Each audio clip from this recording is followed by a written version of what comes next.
Virtual Racing School was developed to provide support to the next generation of sim racers.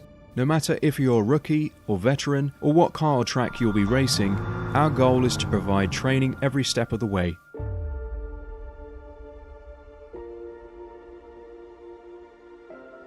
We found that iRacing can be quite difficult without proper training. There needed to be a way to prepare for on-track racing. With VRS, you can literally learn from the best sim racers in the world, including 4-time NASCAR iRacing World Champion Ray Alfala. And Ray Alfala is a 4-time champion of the NASCAR Pekin Freeze iRacing Series. 3-time iRacing Grand Prix World Champion Martin Kroenke. Martin Kroenke becomes a 3-time world champion. Rallycross World Champion Mitchell de Jong. Mitchell de Jong is now champion for the iRacing Rallycross World Championship Series. And many other top sim racers. Data packs include everything you need to start learning. Our World Championship coaches create the data packs by setting a hot lap or a series of fast laps for you to compare, analyze, and replicate. Data packs also include a tutorial where the coach points out techniques they use to hit the fast lap. This gives you access to the latest driving techniques and setups before you even hit the track. Sign up for a free account and download the VRS telemetry logger. With this application running seamlessly in the background, your laps automatically start syncing to the VRS website. From there, you can analyze and compare 2 laps of your choice, whether it's your data, the coaches, or your teammates. VRS will automatically target improvement opportunities so you can get up to speed even faster. VRS also makes it easy for you to request and schedule one-on-one or group coaching sessions. These sessions can range from 30 to 90 minutes, and you can select the car, track, and setup combination of your choice. Visit virtualracingschool.com today to sign up and get started.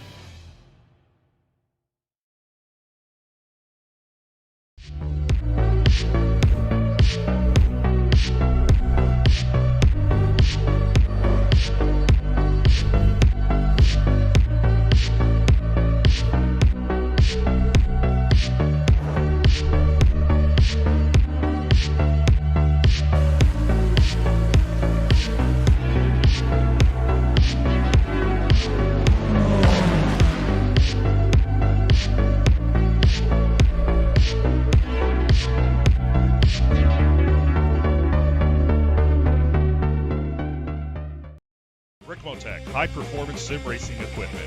There's only one place to go, Ricmotech.com.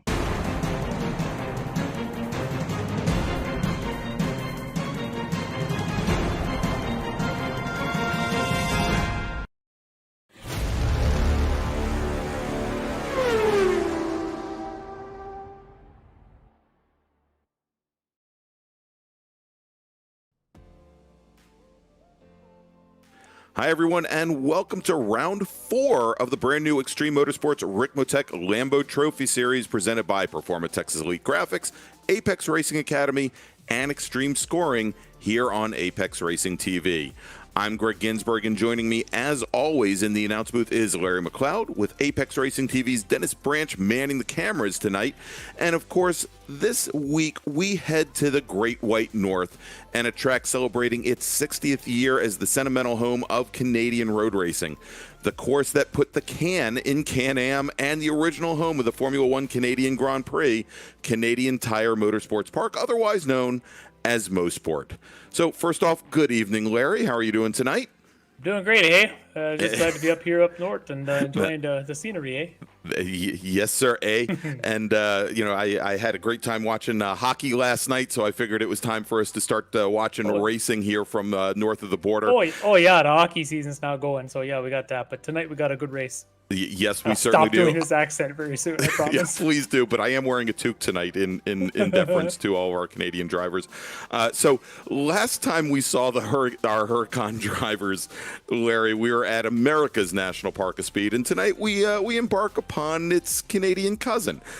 Caleb Lavender, he had the 4-mile circuit out in Wisconsin. He really had it figured out. He came away with a second-place finish and also took a win in each of our two 30-minute sprint races. But can he apply what he learned there, what he learned at Road America, to CTMP's long, fast sweepers and extreme elevation changes? Maybe. It's tough track. It is a little bit different. It's not the long straightaways. It has one straightaway, but man, this place has got fast sweepers, or Road America's got one or two, but this place is all about the speed of the sweeps and the ups and down the hills.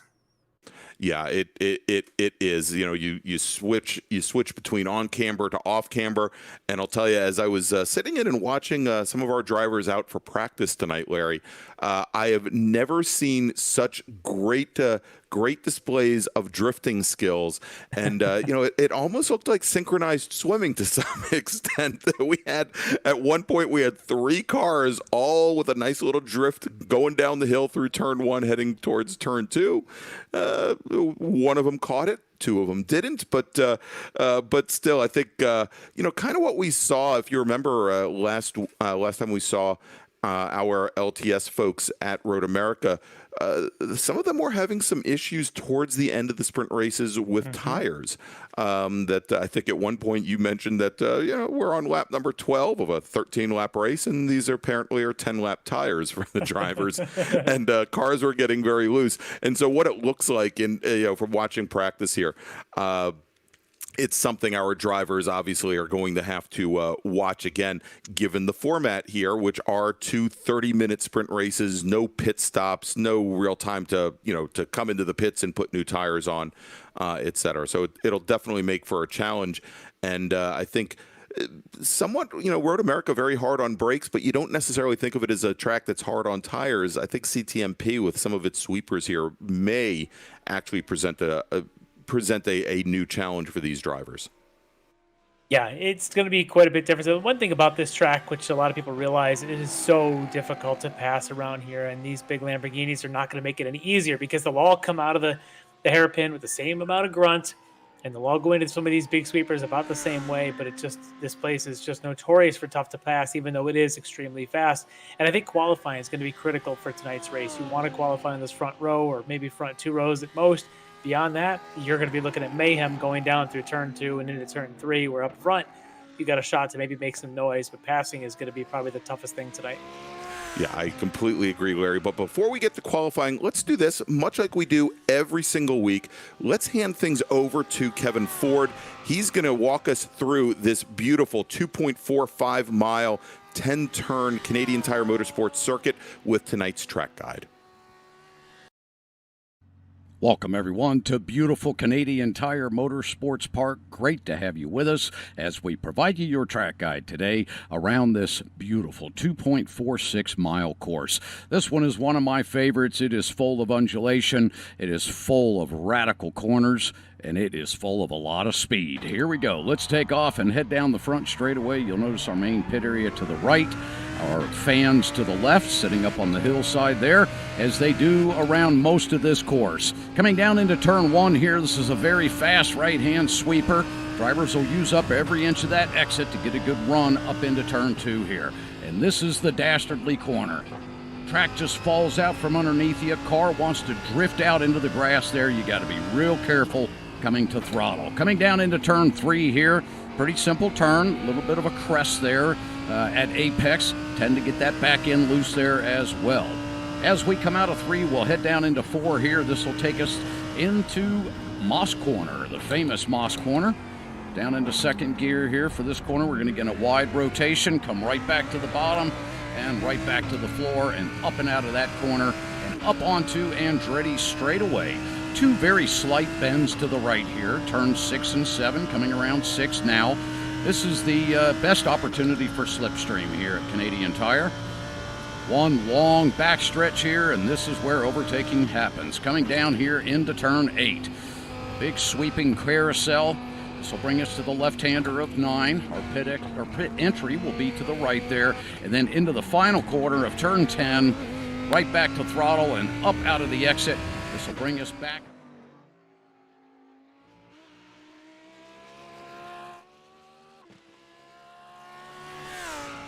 All right, thank you so much to Kevin Ford for tonight's track guide here at Mosport, or Canadian Tire Motorsports Park, as it is currently known.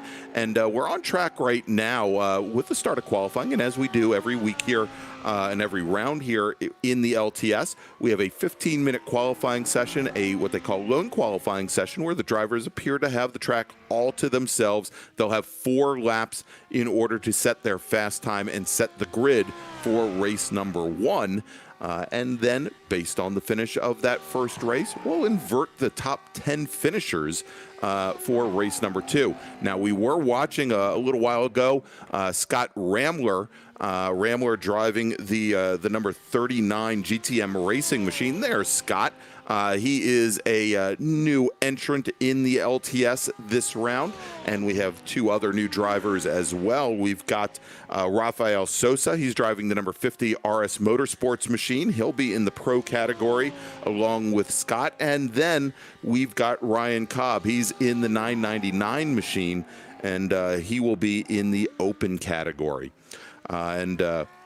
But Larry, again, we'll take a look here. Now, in practice, Mr. Ramler was, I believe, our 3rd fastest driver in the pro ranks. So we'll have to see how he does here tonight in his LTS debut.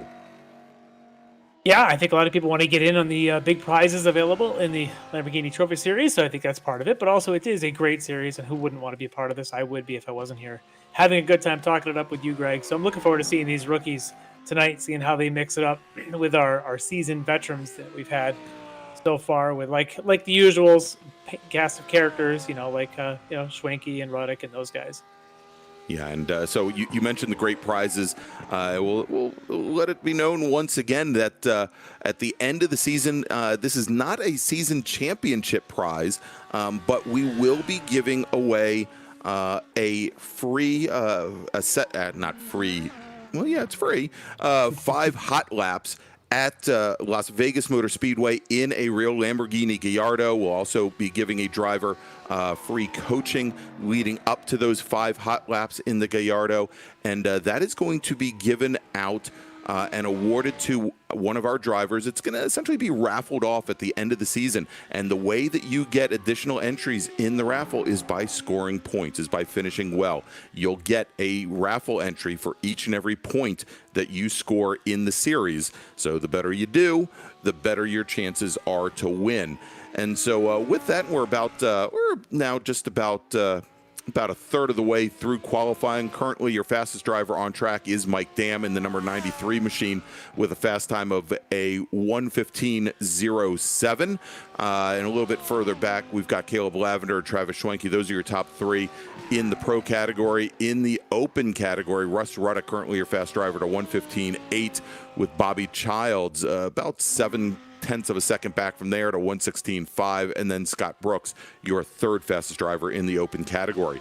But speaking of open category drivers, tell you what, Larry, we've got sitting waiting for us right now. He's in the green room.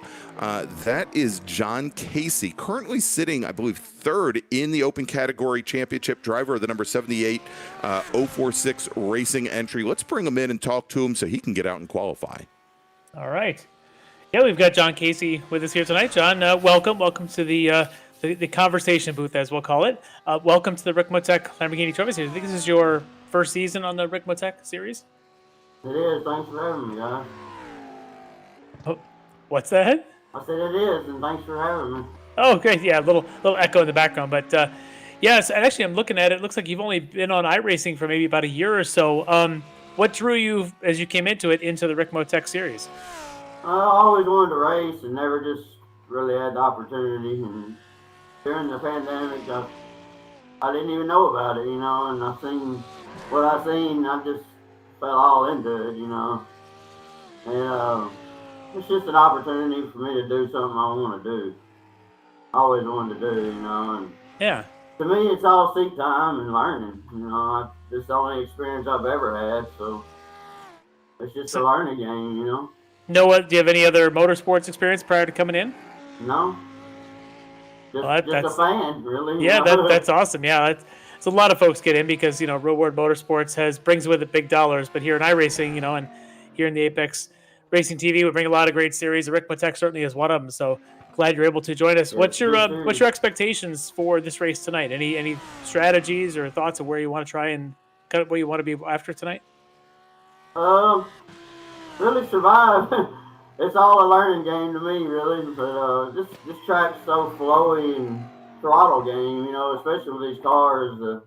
Get out of it too much, it's going to swap ends with you. So you got to play with it a lot. Very, very true. So much throttle, you know, and the long curves. Yeah. Well, I'll tell you what. It's fun though. It is. I love this track. I think this car is a pretty good challenge for this track. And I'm looking forward to seeing what you can do in qualifying. I don't want to take up too much more of your time, but good luck tonight, John. And we will be looking for you on the grid here, maybe even in the winner's circle at the end of the day. Thanks, guys. Right. Thanks, John. All right, there you go. John Casey, driver of the number 78046 racing entry. And Larry, believe it or not, John Casey had already put in all 4 of his hot laps before he jumped in the booth with us. Holy cow. Got it done early, but he is currently sitting 5th in class. We'll see how things play out there, but I think the only other driver possibly that may be able to move up ahead of him, we're looking at Ryan Cobb, who we had just mentioned. That 999 machine has not turned a lap as of yet. We'll see if he comes out for qualifying. But you know, as we've got our drivers heading out, we talked about Mike Dam being up at the front of the field. Tell you what, let's take a look back. I mentioned Caleb Lavender in the Open about how well he did at Road America, but let's take a look back a couple of weeks ago to that round 3 weekend, or not weekend, but weeknight, Monday night at Road America, where Mike Dam, who is our provisional pole sitter at the moment, he took the first win and the first race of the evening in his 93 Orion Racing entry with Lavender in his Lavender Racing entry, finishing 2nd, and then Travis Schwenke, Mike Dam's teammate, finished in 3rd. And then, of course, we invert the order. Top 10 finishers get inverted, and that really mixed things up in the pro category, as Caleb Lavender did take the win in race number 2. Pasquale Iannucci finished 2nd, then Schwenke, then Dam worked his way up to 4th, then Tony Kernan finished in 5th. And if we take a look at the points now in the pro category after 3 rounds, Mike Dam is your leader, and he's got a pretty substantial lead there, Larry. 195 points to his teammate Travis Schwenke's 166. Then another 14 points back to Chris Thorman in the D2D E-Racing entry, the number 60 machine. Then Caleb Lavender, who had that win last week, he's sitting back in 4th. And then he's only had 2 events so far. He was a DNS for round 1, so keep your eye on Lavender to move up these ranks pretty quickly as he gets to the point where everyone starts to get drops, because he's one of the quickest. Yeah, there exactly, and he was very, very quick, and we're watching him right now here, where he is on. Actually, I believe he just completed his last flying lap, good enough for 2nd for the outside of the front row. We'll see if any of our other drivers can eclipse that. So let's go. We'll take a look at the Open category, where Russ Ruddock took the race 1 win at Road America, with Bobby Childs finishing 2nd, Nick Parsono, Mike Taylor, Scott Brooks rounding out the top 5. John Casey, who we just spoke to a few moments ago, finished 6th in race 1, as he did in race number 2, where Bobby Childs took the win in race 2. Mike Taylor finished 2nd, with Scott Brooks, Parsono, and Ruddock rounding out the top 5. And if we take a look at the points now, in the Open category, the Flying Tortoise Motorsports entry of Russ Ruddock, he is your points leader right now, only with a 6-point advantage over Mike Taylor in the Frito Sport racing car. Then we've got John Casey. Again, not the greatest outing at Road America, but he is sitting 3rd in the points, not all that far back at 111 points, with Bobby Childs at 103, and Alexander Theologus sitting back in 5th position. And I don't know if Theologus is here with us this evening. I don't believe he is. Well, if he's not, that's going to be a better opportunity for some other folks, because, he's been relatively quick there in those first couple of rounds, but now with the DNS last time as well as tonight, that's going to be tough to move on up. So we'll see if Nick Barsono or so can maybe take advantage of that tonight. All right, so as we take a look at where we stand right now with just a couple minutes left here in qualifying, I think we've got things already played out completely here in the pro category. Mike Dam is currently your provisional pole sitter. He's only turned in 3 out of 4 laps, but all of the other cars up towards the top end of the field there in the pro category have already put in 4 laps. And so you can see the margins there on the timing tower on the left-hand side, where Lavender, 1,800ths back, then Tony Kernan, another 3,600ths back, then Travis Schwenke, and then we've got Eric Violet rounding out the top 5. And then if we drop down a little bit further, we take a look. Russ Ruddick is your provisional pole sitter, and I believe this is more or less the same story here in the open category. The majority of our drivers have already turned in their 4 laps. Russ Ruddick is your provisional pole sitter with a fast time of a 1:15.86. Bobby Child, second fastest at a 1:15.92. So only pretty close. Yeah, very, very close. Only 600ths of a second off. Third fastest, Scott Brooks at a 1:16.67. So a little bit further off our top 2 drivers. Then Nick Parsono, John Casey, and as we mentioned, Ryan Cobb has not gone and taken a lap as of yet. I wouldn't expect to see him out for qualifying. Now, if you take a look at the timing tower on your left-hand side, you'll see cars with a black position on them, the far left of the timing tower, and then some with a red. The black cars with the black are our pro drivers, and you'll notice also that when you look at the cars on track, much like we are following Andre Saunders right now in the 78 machine, they have black mirrors and black end plates on those wings. Pretty drift, by the way. You were talking earlier about it. Yes, that might have been. That's going to get about a 9.5, I think, from this judge. That was solid. I think the Canadian judges ranked that quite highly there. So Saunders, we're guessing that this was his 4th and final flying lap. Probably not going to move up from 13th. Yeah, let's take a look. Let's take a look at the replay here, Larry. I think look at this. I mean, he literally had it perpendicular. Oh, just beautiful. And then gives it a tiny little bit of opposite lock to straighten it back out at the end, and he's back on his way. Never gives it up. That's how it's done, boys and girls, right there. There you go. All right, and so our open category drivers, they will have the red positions by their names on that timing tower, and they will have the red mirrors on their cars. So that's how we'll tell them apart, and we'll remind you of that a couple times through the broadcasts here this evening. But Larry, as we still have just about 45 seconds left in qualifying, I believe Mr. Saunders may be the only driver left on track, and now he isn't on track. He's down in the pits, and we've got a couple moments here to rest and relax before we start gridding up our racers for race number 1. Well, as we do always here in Lamborghini Trophy Series week, we do start to look at that critical passing spot, that 10th place at the end of the first race that gets that pole position in race number 2 is we'll invert that order. And that always becomes a critical fight. See who's in the 12th, 11th spots, try and nab up into that 10th to try and get that free pass. Tonight, it's going to be tough tonight right now. If you look at who's in 10th, it's, I believe, Steve Daniel.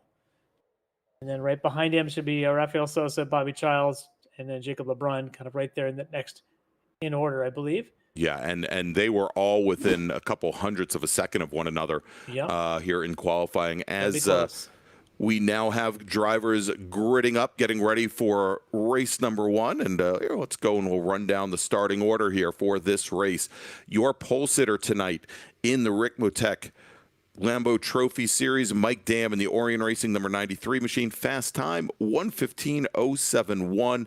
1,800s up on the man who will share the front row with him. That's Caleb Lavender in the D2D E-Racing entry, the 333 car. Row number 2, Tony Kernan driving the number 7 Kernan Motorsports entry with our pole sitter's teammate, Travis Schwenke in the number 16 machine, sitting on the outside of row number 2. Eric Violet will start 5th with his teammate, the D2D Racing pair of Violet and Whitworth will make up row number 3. Then we've got newcomer Scott Ramler in the GTM Racing entry, the number 39 car. He'll start 7th with Jeff Jacobs in the StreetSurvival.org entry, starting in 8th.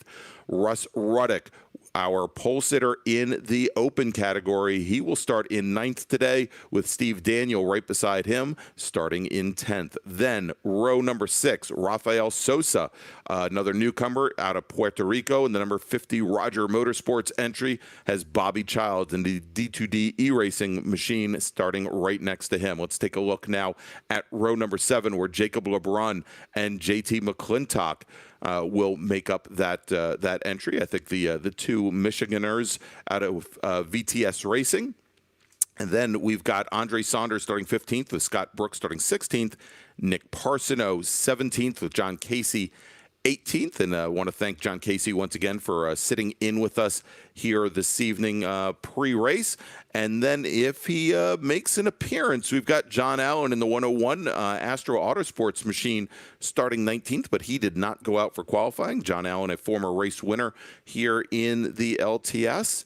And looks like we're not gonna have the pleasure of seeing Mr. Allen toss that Lamborghini around. He did practice, so that's what kind of makes me a bit surprised here that he doesn't get the chance to qualify. Maybe something came up. We'll have to see. Kind of the same for Ryan Cobb, who had practiced but did not actually run a qualifying lap.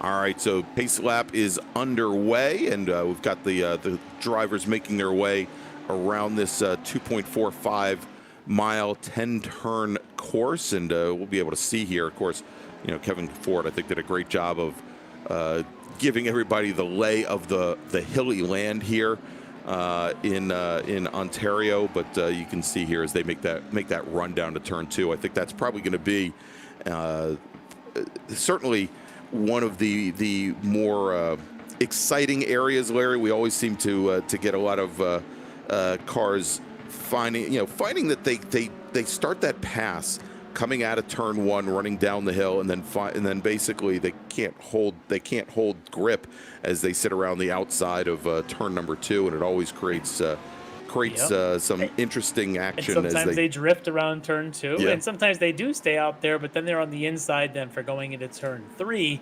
So that's what makes this place interesting, is you can a lot of places to stay side by side. Probably the only exception being this right here, the Moss Hairpin. I don't think anyone's going to try and go side by side through there. But we've seen many a time at the end of that Andretti Straight, as they come into the S's, they'll be side by side up there. So yes, that's where the fun will be. And these guys don't really drag much of a draft. So this long straightaway, that's, if you're in a low power car like the Miata, the Skippy, something like that, you can make passes up there. These, you better outdrive somebody out of that hairpin and get a run all the way up into the S's. Maybe then you have a shot to go side by side through, all of them, all the way through the end there and come out on the front straight. It's going to be exciting with these big horsepower cars here. And of course, and you mentioned the Moss corner, the double apex hairpin that always seems to create issues, especially later on in the race for drivers. As we've got Mike Dam and Caleb Lavender now heading into the S's over at turns 8 and 9.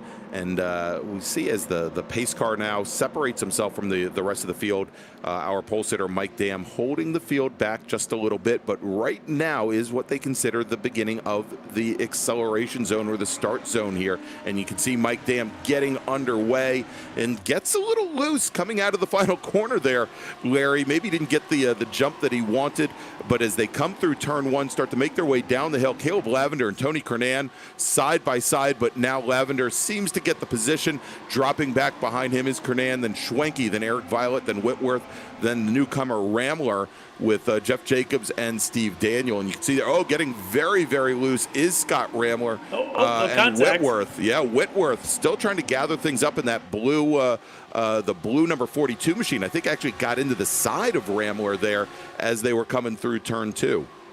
They did a little bit, but nobody was off track. We're all still good, but couple of exciting corners there. Yeah, it's turn 3 is so much slower than turn 2.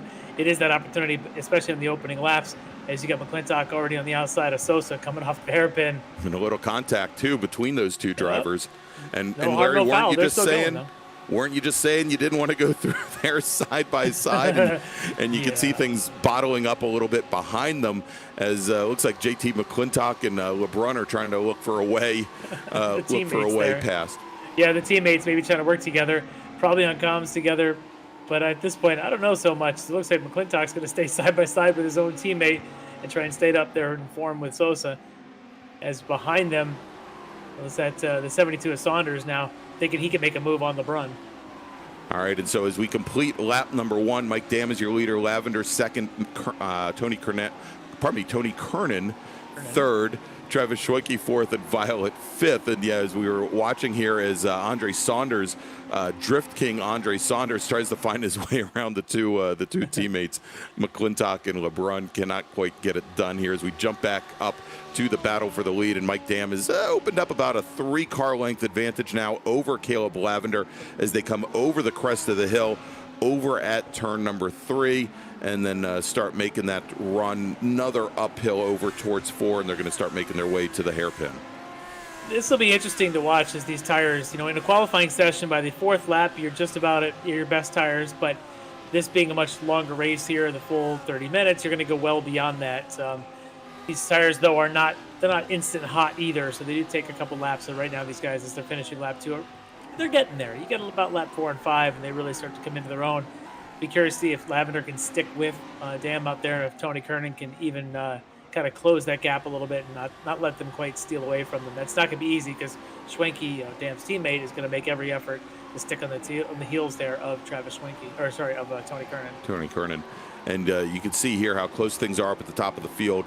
Only 0.03 of a second difference in lap times between our top two drivers. As we jump back a little bit, this is the battle for 7th right now. Jeff Jacobs with Brandon Whitworth here, and you can see they're not all that far out of the group up at the top of the field here. Drop back just a little bit. Just watch the different lines through here. Especially in this exit here, see how wide each of them runs. Yeah. Not too different this time, but Whitworth a little bit cleaner on a couple of the earlier corners. But again, he's just trying to find a way to pass Jeff Jacobs somewhere in here. But we talked about in the opening, this place is so difficult to pass. You've got to get alongside somebody coming up here to the S's. That's really your best shot. Whitworth might be looking to pull alongside. Not this lap, though. Yeah, not quite that time. And looks like Jacobs was pretty sure that he wasn't going to leave the door open for Mr. Whitworth there, as we now take a look backwards at the 42 machine of Whitworth, who's recovered somewhat from that again very early in the race on lap 1. Cold tires, car got a little squirrely, and luckily he had another car there to arrest his sideways movement there. But we jump back up right now. This is the battle for 5th right now.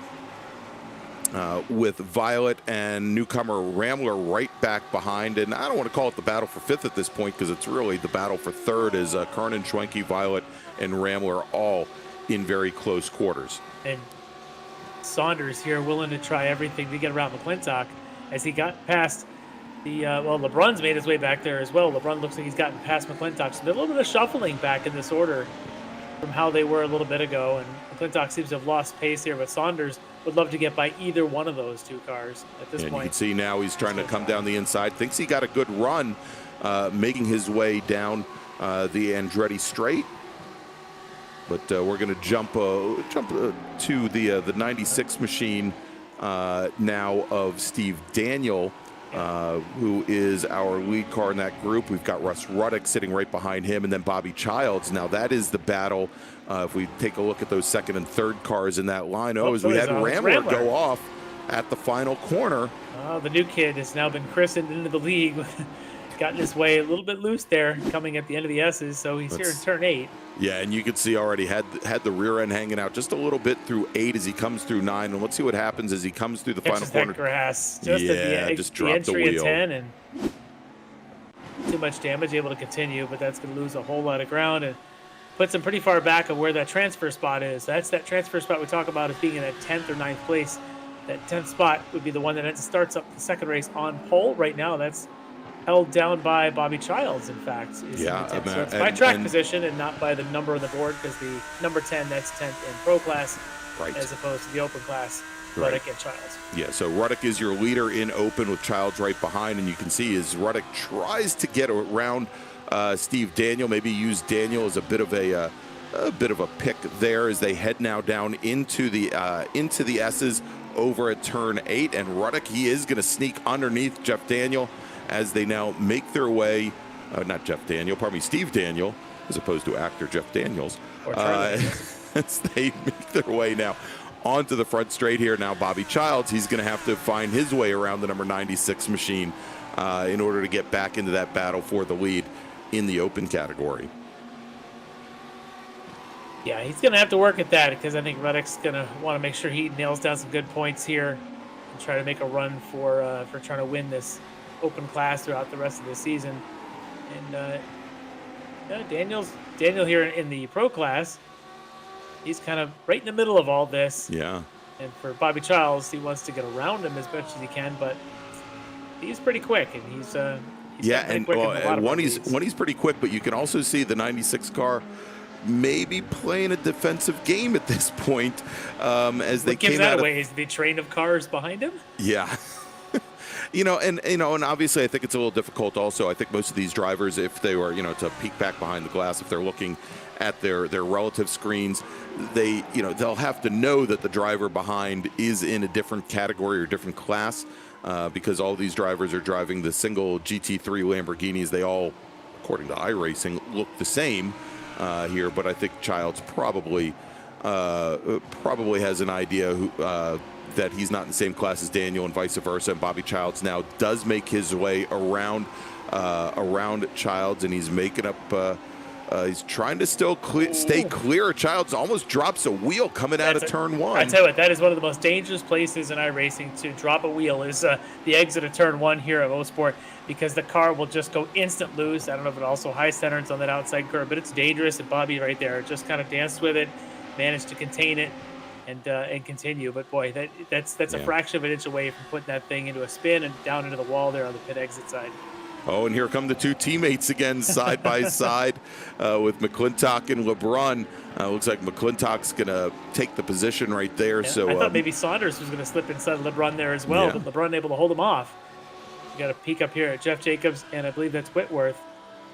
Trying to make his way, trying to go around the long way. Yeah, it's the 42 of Whitworth on the outside, and he manages to get around Jeff Jacobs, and it looks like Jacobs, I don't want to say just let him take it. I don't think Jeff wanted to go side by side to the S's. No. Maybe he's not that comfortable there, whereas I think Whitworth is ready to say, hey, let's do it. And that little bit of extra bravery, kind of saying, like a game of chicken, Whitworth said, I'll do it if you will, and I think Jacobs may have backed down. Yeah, may have blinked.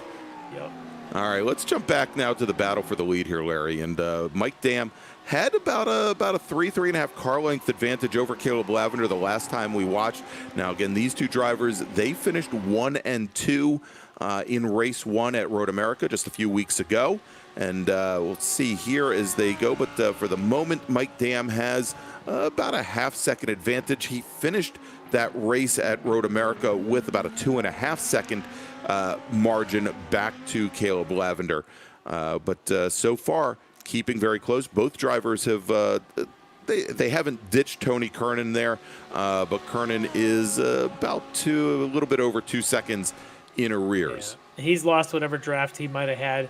It's at 1.8, I think, behind Lavender, and that is Andre Saunders proving his drifting works in the grass as well. It's just not the fastest way around. No. Let's take a look at the replay here, Larry. Let's see what happened. Smells of hairpin, which is the down the hill, on the brakes, turn in, hit that little bump, and lose all the grip at mid-corner. And that's just what he did. And around he went. Didn't hit anything. Lucky for him, able to continue. But, yeah, the undulation is there with the way that they've built that hairpin, where you come up the hill braking, and then it sort of goes flat, and then it drops back down a little bit before it finally makes the climb coming up the Andretti Straight. And that little bit of a flat area mid-corner makes the cars really light and loose as you then try to power down and come out of it. It's so difficult to do right, and it's right on the scary edge if you're doing it fast. And for Saunders there, went over that edge a little bit, and luckily was able to continue without any body damage. Yeah, and as we've seen here at CTMP tonight, these rear-wheel drive chassis, it's a nice little dance you have to play, Larry, in order to keep the rear end of the car underneath you. As we come up to the hairpin once again, as we're watching the 88 machine of Childs from the cockpit of Steve Daniel to see how he negotiates that. And that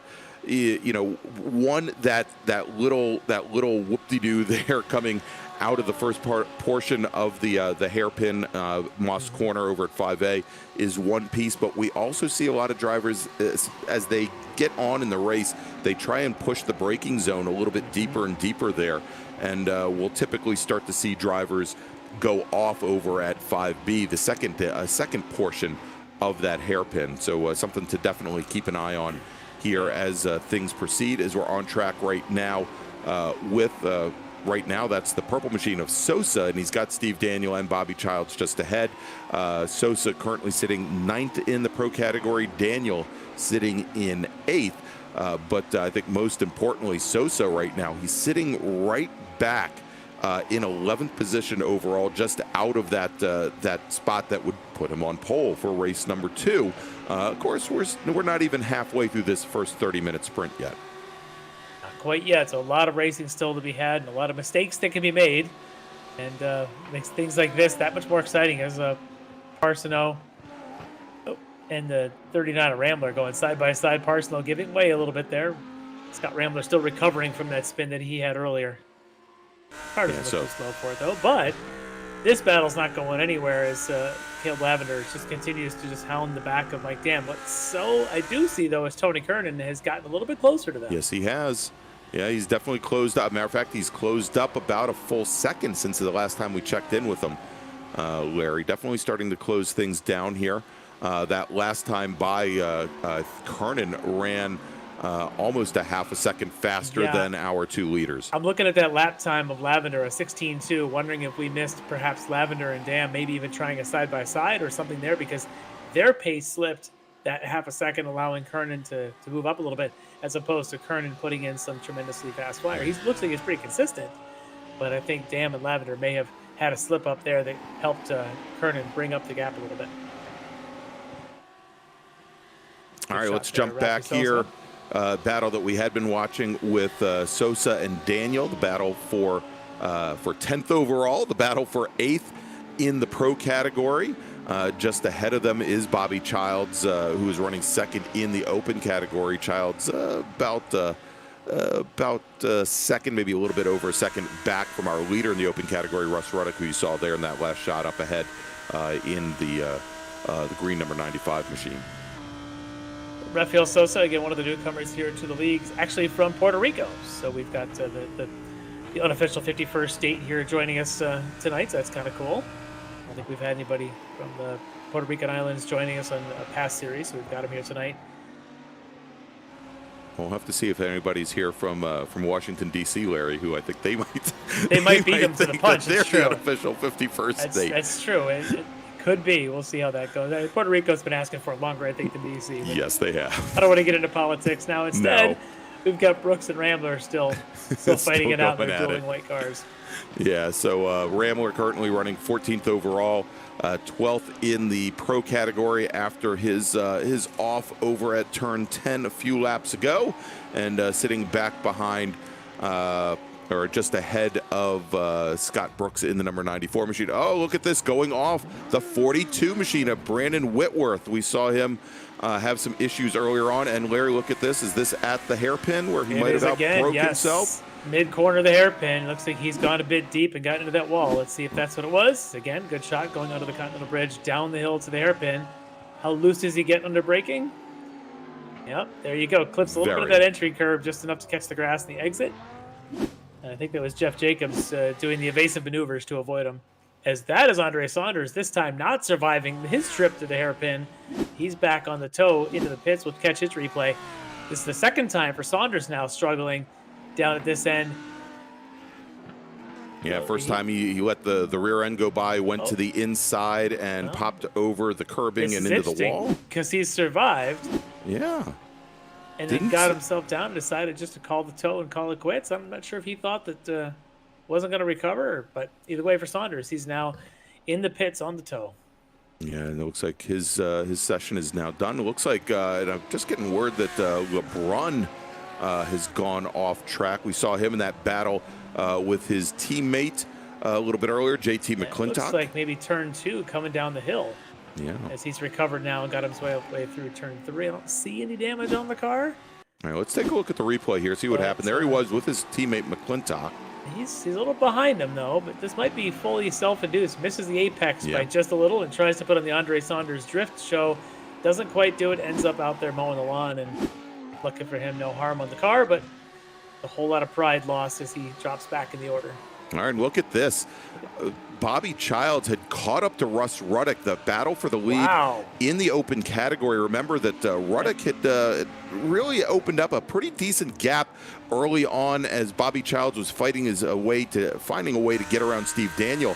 But those two drivers now going at it nose to tail with Bobby Childs now getting back in the lead, but a great battle here going on for the lead in our open category. And this is, they are running 7th and 8th currently overall. Right back behind them, we've got Daniel, we've got Sosa, and JT McClintock has now joined that little battle as well. Currently Sosa sitting in 10th with LeBrun having fallen back. Sosa currently sitting 10th.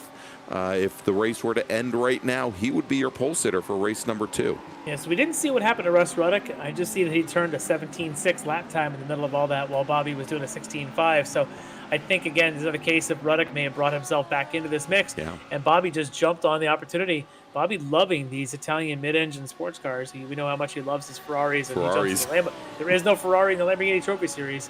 Instead, it's all Lamborghinis, but it's still a Italian sports car nonetheless. I think he loves it. Look how defensive going into the S's that our leader Bobby Childs gets. Does not want to take that chance. Is trying to let any opportunity side by side for Ruddock. No, not at all. And he's going to lead Ruddock out onto the front straight here as they complete lap number 14, start lap number 15. And they've gotten a little bit of breathing room also from that 3-car battle in the pro category back behind them. So at least for the moment, Ruddock doesn't have to necessarily worry about what's in his rearview mirror. Yeah. This battle here, though, is interesting as we got an eye on the Sosa and McClintock battle. You'd say, okay, what's so great about the battle for 8th? That is the battle for the transfer spot. Yes, it is. As we are now 18 minutes or almost 19 into a 30-minute race. This starts to become critical, and I'm sure both Sosa and McClintock know what's happening around them and realize that, hey, one of us is going to start the next race in 11th, the other is going to start potentially on pole. Let's not screw this up, and let's make that pass at the end. So I think McClintock wants to at least stay there, but look for opportunities to make that pass. All right, let's jump back. We haven't been with them for a while. Our leaders, Mike Dam and Caleb Lavender. Lavender, last time we saw, was about a half a second back. Now only about 4/10 of a second back. And once again, they have both opened up a bit of a gap back to Tony Kernan in third. Kernan now sitting a little bit over 2 seconds in arrears. Last time we checked in was about 1.5 seconds. Yeah, I think they picked up that pace again. So whatever happened a couple laps ago that brought them back into the mix there with Kernan, that seems to have cleared. They're back to running 15.3s. And that's quick. 15.3s. Yes. in qualifying trim. If I take a look real quick, a 15.3 would have put you inside of row 2. And that's what they're doing on, whatever lap we're on now, lap 16 of this race. Yeah, and Larry, as we watched that shot, I think that was a great shot going into the Moss hairpin. As we were watching from the view of Caleb Lavender, as Mike Dam brought his Lamborghini under braking into turn 5B. You could see how leaned over that car was, how the off-camber entry into that second half of the hairpin there, and how it's really key. Oh, Brandon Whitworth again. Yeah, that's the third hairpin time again, I think. Too. He's struggling mightily tonight down there. Yeah, we may see him hanging out with Andre Saunders soon enough, as both of those drivers have had issues here. But I was saying that you could see the control that is necessary to keep the rear end of those cars underneath you going into the hairpin here. As we're back on board with Sosa and Daniel, as well as McClintock, all in a row again right now. Sosa, who has gotten around Steve Daniel, moves Sosa up now to 9th overall. That's going to drop Steve Daniel into that transfer spot into 10th overall. And McClintock just out of the, I don't want to say out of the money, but he is sitting back in 11th spot right now. Again, if the race were to end right now, he would start race number 2 in 11th, while Daniel would start on the pole. Sosa would start 2nd. So I do a lot of racing with on this platform with JT McClintock, and I know that he is going to fight with everything he's got for this spot before this race is through.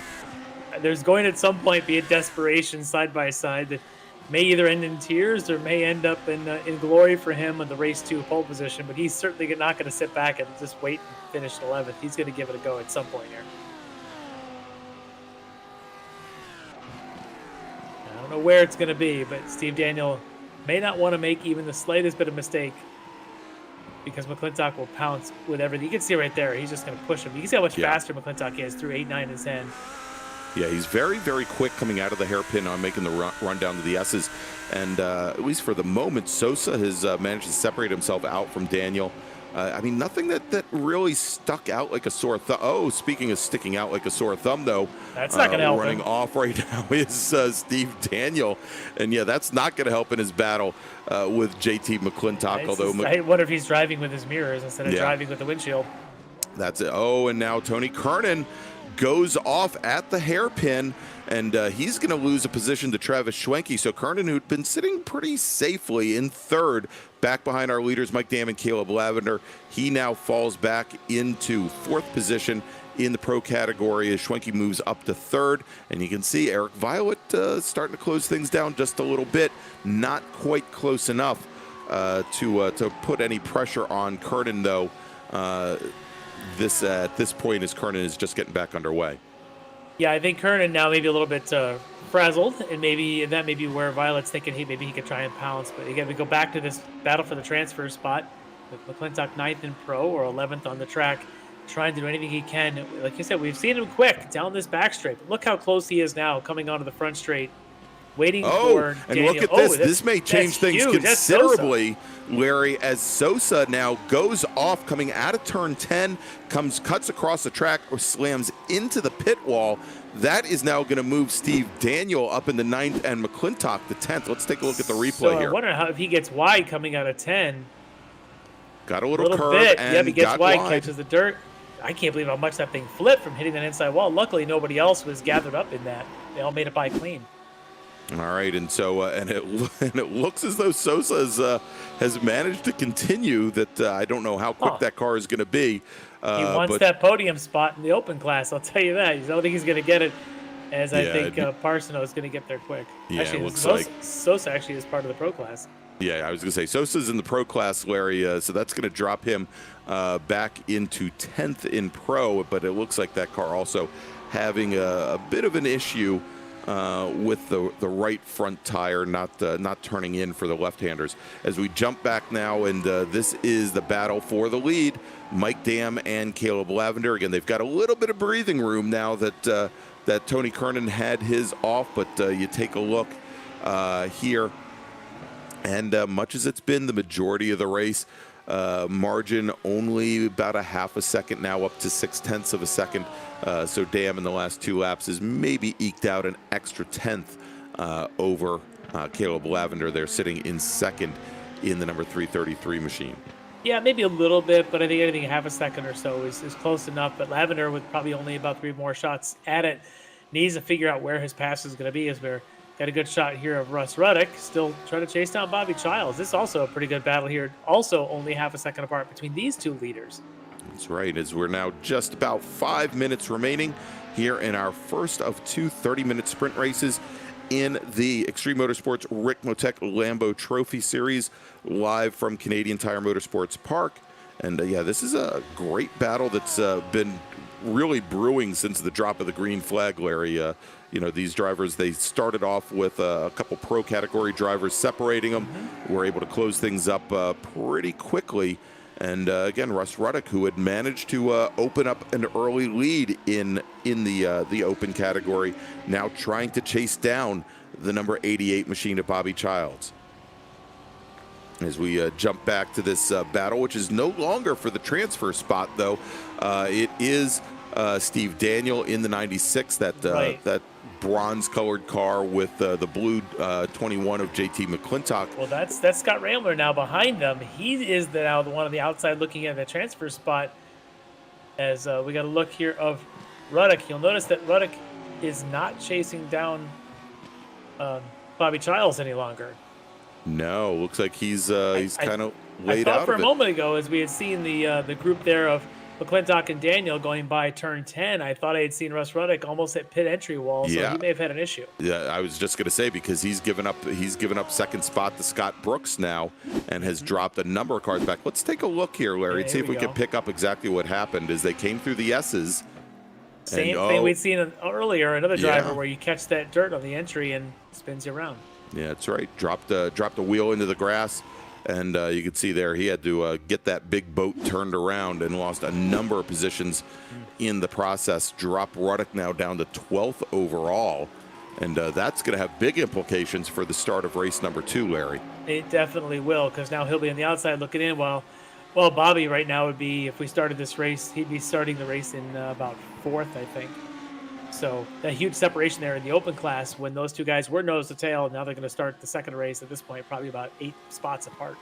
Yeah, and remember, coming into tonight's festivities, Russ was your open category leader with 133 points, while Bobby Childs sitting 30 points back in 4th position. That's going to allow him to close things up just a little bit. Yeah, well, Tony Kernan here, we saw Tony Kernan earlier have his issues, lost a bunch of ground. He wants that 3rd spot back, and you see him hounding the back of Travis Schwenke right now. He's got a really good run this lap. He might make a move. He does, going into the S's from the inside. Cannot quite get up to the quarter panel of the number 16 machine of Schwenke. He's going to follow him through turn 10 and onto the back straight. But even there, Larry, you can see where Curtin carried even a little bit more speed through turns 9 and 10. Yeah. Just kind of hounding the 16 machine right now. He turns in a little earlier for that last corner onto the front straight. Just a slightly different, more aggressive line. As Ruddock now trying to get some spots back here from Brooks, a couple of these guys, the open class. Ruddock trying to get back to 2nd if he can. And Ruddock does. It's got the rear end of the car hanging all out there, coming through through turn 9. But move Russ Ruddock now back up in the 2nd position in the open category. Move Scott Ruddock Brooks for the moment back to 3rd. Ruddock has just no respect for that Canadian here, the Canadian track, for Scott Brooks having to, unfortunately, deal with getting past there. Now in 3rd behind Ruddock in class. But here's the shot again of Schwenke. Much better run this time out of the hairpin, trying to hold off the hard-charging Tony Kernan. All right, and as we now are just a bit over 1 minute remaining here in our first sprint race, trying to track down where our leaders are, and this looks should be like white they're flag this time by. Yeah. As Jacob LeBrun again struggling. Looks like again through that turn 2, his 2nd time tonight. All right, so let's see if we can pick up our leaders. Here we go. This is the battle for the lead. They've just crossed the start-finish line, coming through turn 1. We are on the very last lap of race number 1, and you can see here there's Lavender just kind of letting it all hang out, try to make up a little bit of ground. He's still, as he's been for I'd say about 2/3 of the race, Larry, about 4/10 back from our leader, Mike Dam. Yeah, I don't know that he's got any kind of move for him. He's been studying him for the past 29 minutes. You think he would have maybe some knowledge of where he could try. This is the critical spot, though. Get the run off the hairpin, and maybe, just maybe, get yourself in a position side by side, and as they came out of the hairpin there, Mike Dam looked as though he got the power down just a little bit better. Actually opened up maybe a quarter to a half a car length over Lavender. Might have lost a little bit of it as he tried to move all the way to driver's left, and now Lavender still, though, about a half a car length back. I don't know if he's close enough as they go into the S's here, Larry. I don't think so. Mike Dam's got really good positioning of his car, not taking the crazy wide lines to allow any dive bombs. And for Mike Dam, a race 1 victory, well earned. That's tremendous pace for a full 30 minutes for those two guys. All right, so Lavender will come home in 2nd. Now let's take a look at the battle for 3rd, where looks as though Travis Schwenke, he's going to hold off Tony Kernan as they come to the line. So give 3rd to Travis Schwenke. Kernan will come in 4th.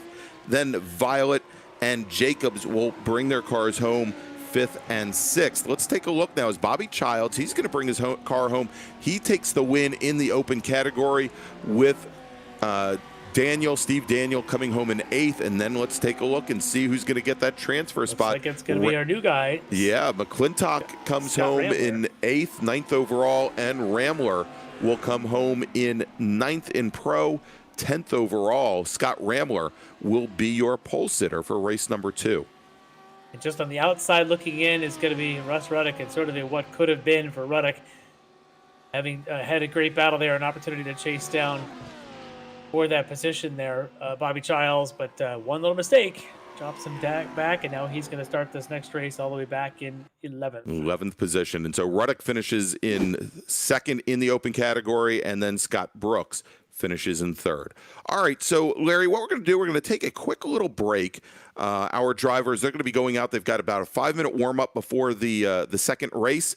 There are our results. Again, Mike Dam taking the win in the Orion Racing 93 machine, half a second over Caleb Lavender. Schwenke, Kernan, Violet, your top 5 in the pro category. And then in the open category, finishing 7th overall, Bobby Childs in the D2D E-Racing entry, with Russ Ruddock finishing 2nd, Scott Brooks finishing in 3rd, Nick Parsono 4th, and John Casey finishing in 5th. So let's take a quick little break as our drivers are going to take their 5-minute warm-up for race number 2. We'll pay some bills, thank some of our sponsors, and we'll be back with you here in just a few moments from Canadian Tire Motorsports Park. You're watching round 4 of the Extreme Motorsports Ricmotech Lambo Trophy Series, presented by Performa Texas Elite Graphics, Apex Racing Academy, and Extreme Scoring. Ricmotech high-performance sim racing equipment. Whether you're just looking to have fun, train for race day, or become a serious esports competitor, Ricmotech has you covered. Hundreds of name brand parts. Support from experts that love sim racing. Trusted by the pros. There's only one place to go, Ricmotech.com.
Ricmotech high-performance sim racing equipment.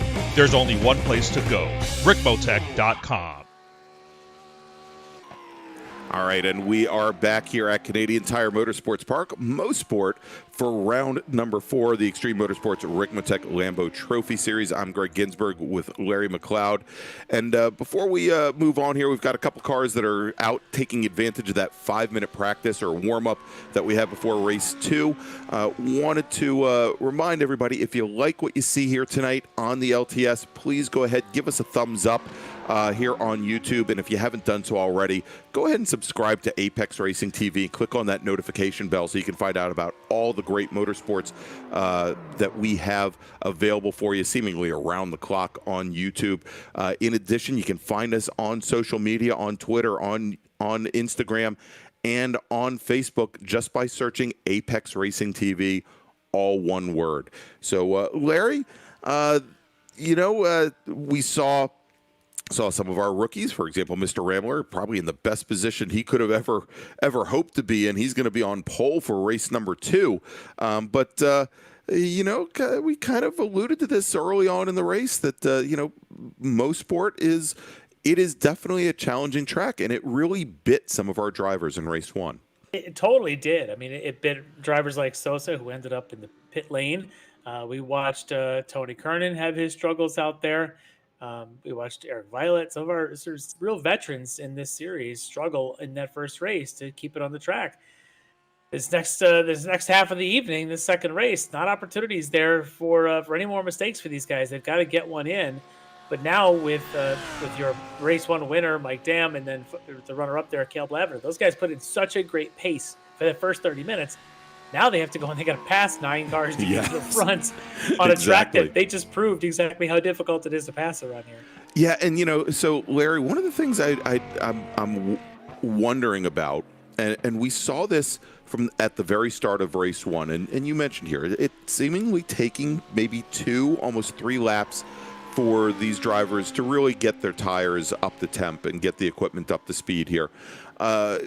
We saw coming out of the final corner at the start where Mike Dam had the rear end step out on him. We saw Brandon Whitworth have issues multiple times in the first 2 laps with cold tires. And I'm wondering, as a Rambler or a McClintock or a Daniel or a Childs are sitting at the front of the field now and worried about those cars coming up from behind, if they're going to be able to keep those tires underneath them for the first 2 laps or so. Got to keep it together if you want to have a shot in the race, that's for sure. And if you are the guys who won the race before, now they've got to work their way through traffic. There's got to be a whole lot of trust between those 2 and the 8 cars in front of them. Speaking of those 8 cars, why don't we go through the grid? Please do, sir. On the pole, we've got Scott Rambler, the new guy tonight from GTM Racing. On the outside of row 1 is going to be JT McClintock from VTS Racing. Inside of row 2, Steve Daniel, SKKJ Racing Team. On the outside of row 2, our highest race 2 starter, Bobby Childs from D2DE Racing. On row 3, it's Jeff Jacobs on the inside. He'll be lined up alongside Eric Violet. On row 4, we saw him struggle a little bit in the first race. Tony Kernan, he'll be on the inside alongside Travis Schwenke from Orion Racing. On row 5, our 2 leaders that more or less checked out in the first race, Caleb Lavender from D2DE Racing. He'll be alongside the race 1 winner, Mike Dan, the local Canadian here. I don't know if he's local to this track, but he is the Canadian here from Orion Racing. Row 6, a couple of guys from the open class, Russ Ruddick on the inside, alongside Brooks Racing's Scott Brooks.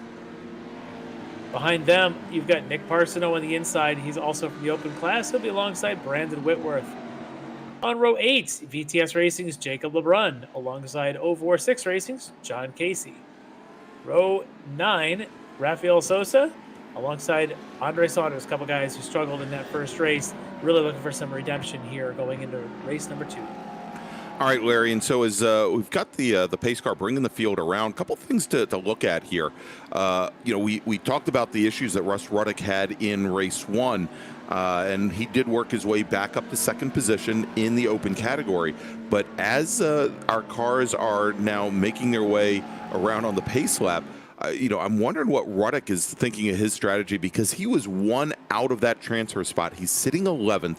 The gentleman that he is racing for the lead with in the open category is Bobby Childs, who's starting 4th. So, a number of cars there, 7 cars separating Childs from Ruddick here just at the start. It really puts Ruddick on the back foot. Of course, he's going to have Scott Brooks with him starting right beside Brooks, also in the open category, starting 3rd there. So definitely going to be a challenge, but Ruddick, I think probably more so than some of these other racers, really is going to have to get on it and start making ground up on Bobby Childs, hoping that, say, when a Kernan or a Schwenke or a Dam or a Lavender come through, that maybe shuffles Childs back a little bit. Yeah, I think for Ruddick, he's the one that probably lost the most ground in that first race because of mistakes, having at one point led the open class and being right there in the top 6 or so, maybe top 7 of the overall race, to suddenly he's out of the top 10, and he's got 7 cars or so in between he and his chief rival. That's tough rounds for him to go. The other thing interesting is they come up the Andretti straight here. All the front 7 or 8 cars were all warming their tires. I did not see Lavender or Dam warming their tires. Maybe their thought are maybe a little bit of brake gliding, a little bit of standing on the brakes to get them warm, but I'm wondering if they want to save those tires for the last couple laps. Yeah, that may certainly be it, as Scott Rambler now leads the field down through turn 10, and he gets on it and gets on it early here, then sticks the car down the center of the track, but he opens up a good advantage there as he cuts across the nose of JT McClintock as they head down now through turn 1 with Steve Daniels slotting into 3rd, then Bobby Childs sitting in 4th, then Jeff Jacobs and Eric Violet, but and we have a driver that's gone off on the outside of turn number 1, and that is John Casey, I believe. It is. That ended up hitting the wall, not a way that he wants to go here as we jump back on board. And watching right now is Mike Dam in that orange machine, the orange number 93, trying to make his way up through the field. He is currently sitting in 10th overall, and you can see cars just kind of stacking up all in a line here. But Larry, even at this point here, is dropping off and going into the wall. That is Eric Violet. Wow. And he comes back across the track in a big pile up there. Let's see who else was involved. It looks like LeBron. And, LeBron cannot catch a break, it seems, Larry. He had this happen his very first outing at Watkins Glen as well. But a couple cars we are going to go full course yellow for this one. We don't see this often, but usually it is these kind of cases where 4 and 5 cars get tangled and flipped and all that. So we're going to bring things under control. And we're going to get a look at this as side by side in the hairpin between Kernan and Violet. And Violet popping the curbs both on entry and exit, goes into the grass. Yep. And as he rejoins, Kernan nowhere to go. No. Comes right across the front of Kernan. Yeah, and as Violet bounces back into traffic, just misses Mike Dam. Not over yet. As but there's Ruddick and LeBron. Gets Ruddick, then gets LeBron. And then I think looks like Sosa managed, who started at the tail end of the field, managed to avoid the melee. Wow. Or did he? Yes, he did. and then Nick Parsono, who was in the 79 machine. Parsono, who I think started from the pit lane, Larry, it looks like he managed to avoid some of the carnage as well, but that really mixes things up here at the front of the field. But it was, if you saw that, it was maybe a foot or two separating the bouncing Eric Violet machine from Mike Dam. Yeah, that was intense, and a very good call there on the stewards to say, hey, let's get ourselves back under control here, and let's kind of see if we can restart this race a little bit more cleanly. All right, so sitting in the pits right now is Russ Ruddick, is Jacob LeBron. It looks like Eric Violet is there as well, as you would expect. And, again, for LeBron, it's so unfortunate for him. He seems to, I think at Road America was the first outing where he did not get caught up in some big melee. But his first outing at Watkins Glen, I think both in race 1 and race 2, he was taken out on the very first lap, and kind of a return to form here, unfortunately, for him tonight. Yeah, it's tough when you go out on lap 1, but that's kind of what happens in some of these. Is you get a lot of some battling going on, and unfortunately, where Eric Violet kind of got himself wide there coming out of the hairpin, it just caused that tremendous chain of events. It wasn't even side by side so much because they had kind of cleared that up, but it just you get out in that grass, there's nowhere to go, and then melee ensues. Cold tires, and everybody has to be on it going through the hairpin on lap number 1, and that's what you see, and that's what happened. Is Violet just ran wide into the grass, and Kernan unfortunately didn't have anywhere to go except into the back of Violet as they came out of the Moss hairpin. As we're still under full course caution here at Canadian Tire Motorsports Park, and you can see the drivers now certainly trying to get some heat, get a little more heat in their tires for when we go back to green flag racing. But sitting up at the top of the field is Ramler. He did manage to hold off McClintock for that first lap, or first half lap, before we went to a full course caution. Steve Daniel and Bobby Childs hold station at 3rd and 4th respectively, as Childs is your open category leader. Then Jeff Jacobs, Travis Schwenke. Schwenke had lost a position. I think the big winner there with the melee, though, was Jeff Jacobs. Jacobs made up 4 spots, came from 9th up to 5th. Yeah, that's huge. And really, the melee happened behind all them, I guess. So maybe helped kind of get himself around some of that. And now he's up into the top 4 in the pro class. So a great way to start this second race. And now with even less green lap flags, or the green flag laps to go, the fewer chances to actually pass anybody. So I think now the real pressure's on for Lavender and Dam to make their way through the pack, knowing that it's even less time to do it. All right, as the field now comes through the S's here, Larry, have you gotten word if we're going to go back to green flag racing this time by? I have not heard yet, but I'm watching them looking like they might be. And let's see here if Ramler gets on the throttle as he did in race 1, and no, not this time by. Or is he? Yeah, Yep, looks like green, we're back green, underway, Larry. Yep. Here we go as Scott Rambler leads the field down into turn 1. Just over 5, almost 6 minutes elapsed in this 30-minute sprint. We went to full course caution in lap 1, and we are now back to green flag racing here with the field all bunched up nose to tail as they make their way up out of turn 2 and now make their way up towards turn 3. Larry here, and nobody attempting a pass yet, but as you said, very tough to pass here as they go under the Continental Bridge. And maybe this time a little bit more conservative Yes. as they get down there and see if everybody can make sure they make it through cleanly on this restart lap. So far, so clean. There's Lavender and Kernan. Looks like Kernan's got a little bit of damage to the front of his car, but still deciding not to pit and staying out there, so must not be too bad. All right, now we can move to the inside. Travis Schwenke trying to make a move on Jeff Jacobs. Schwenke over to driver's left, Jacobs to driver's right as they go down into turn 8. And Schwenke should have the position as things switch back to the left at turn 9. Remember, we had seen this in race 1. I think it was Whitworth got up alongside Jacobs, and Jacobs more or less kind of let him go. Yeah. This time, choosing not to. This time, a couple of corners of side by side. Yeah, I don't think he had a choice given the lineup of cars right behind him, Larry. If he pulled over one, you might have seen a real bad compression there. But now we see Jacobs moving all the way driver's left as Lavender tries to sneak by on the outside, and Jacob goes to cover here. That is right now the battle for 7th position, and you can see Jacobs getting very defensive. That's going to push him wide.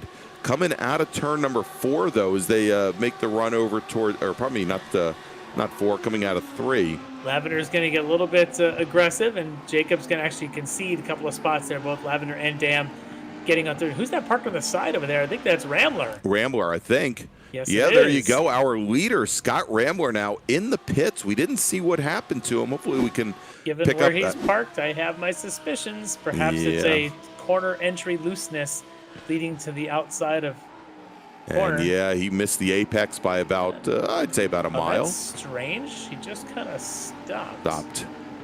And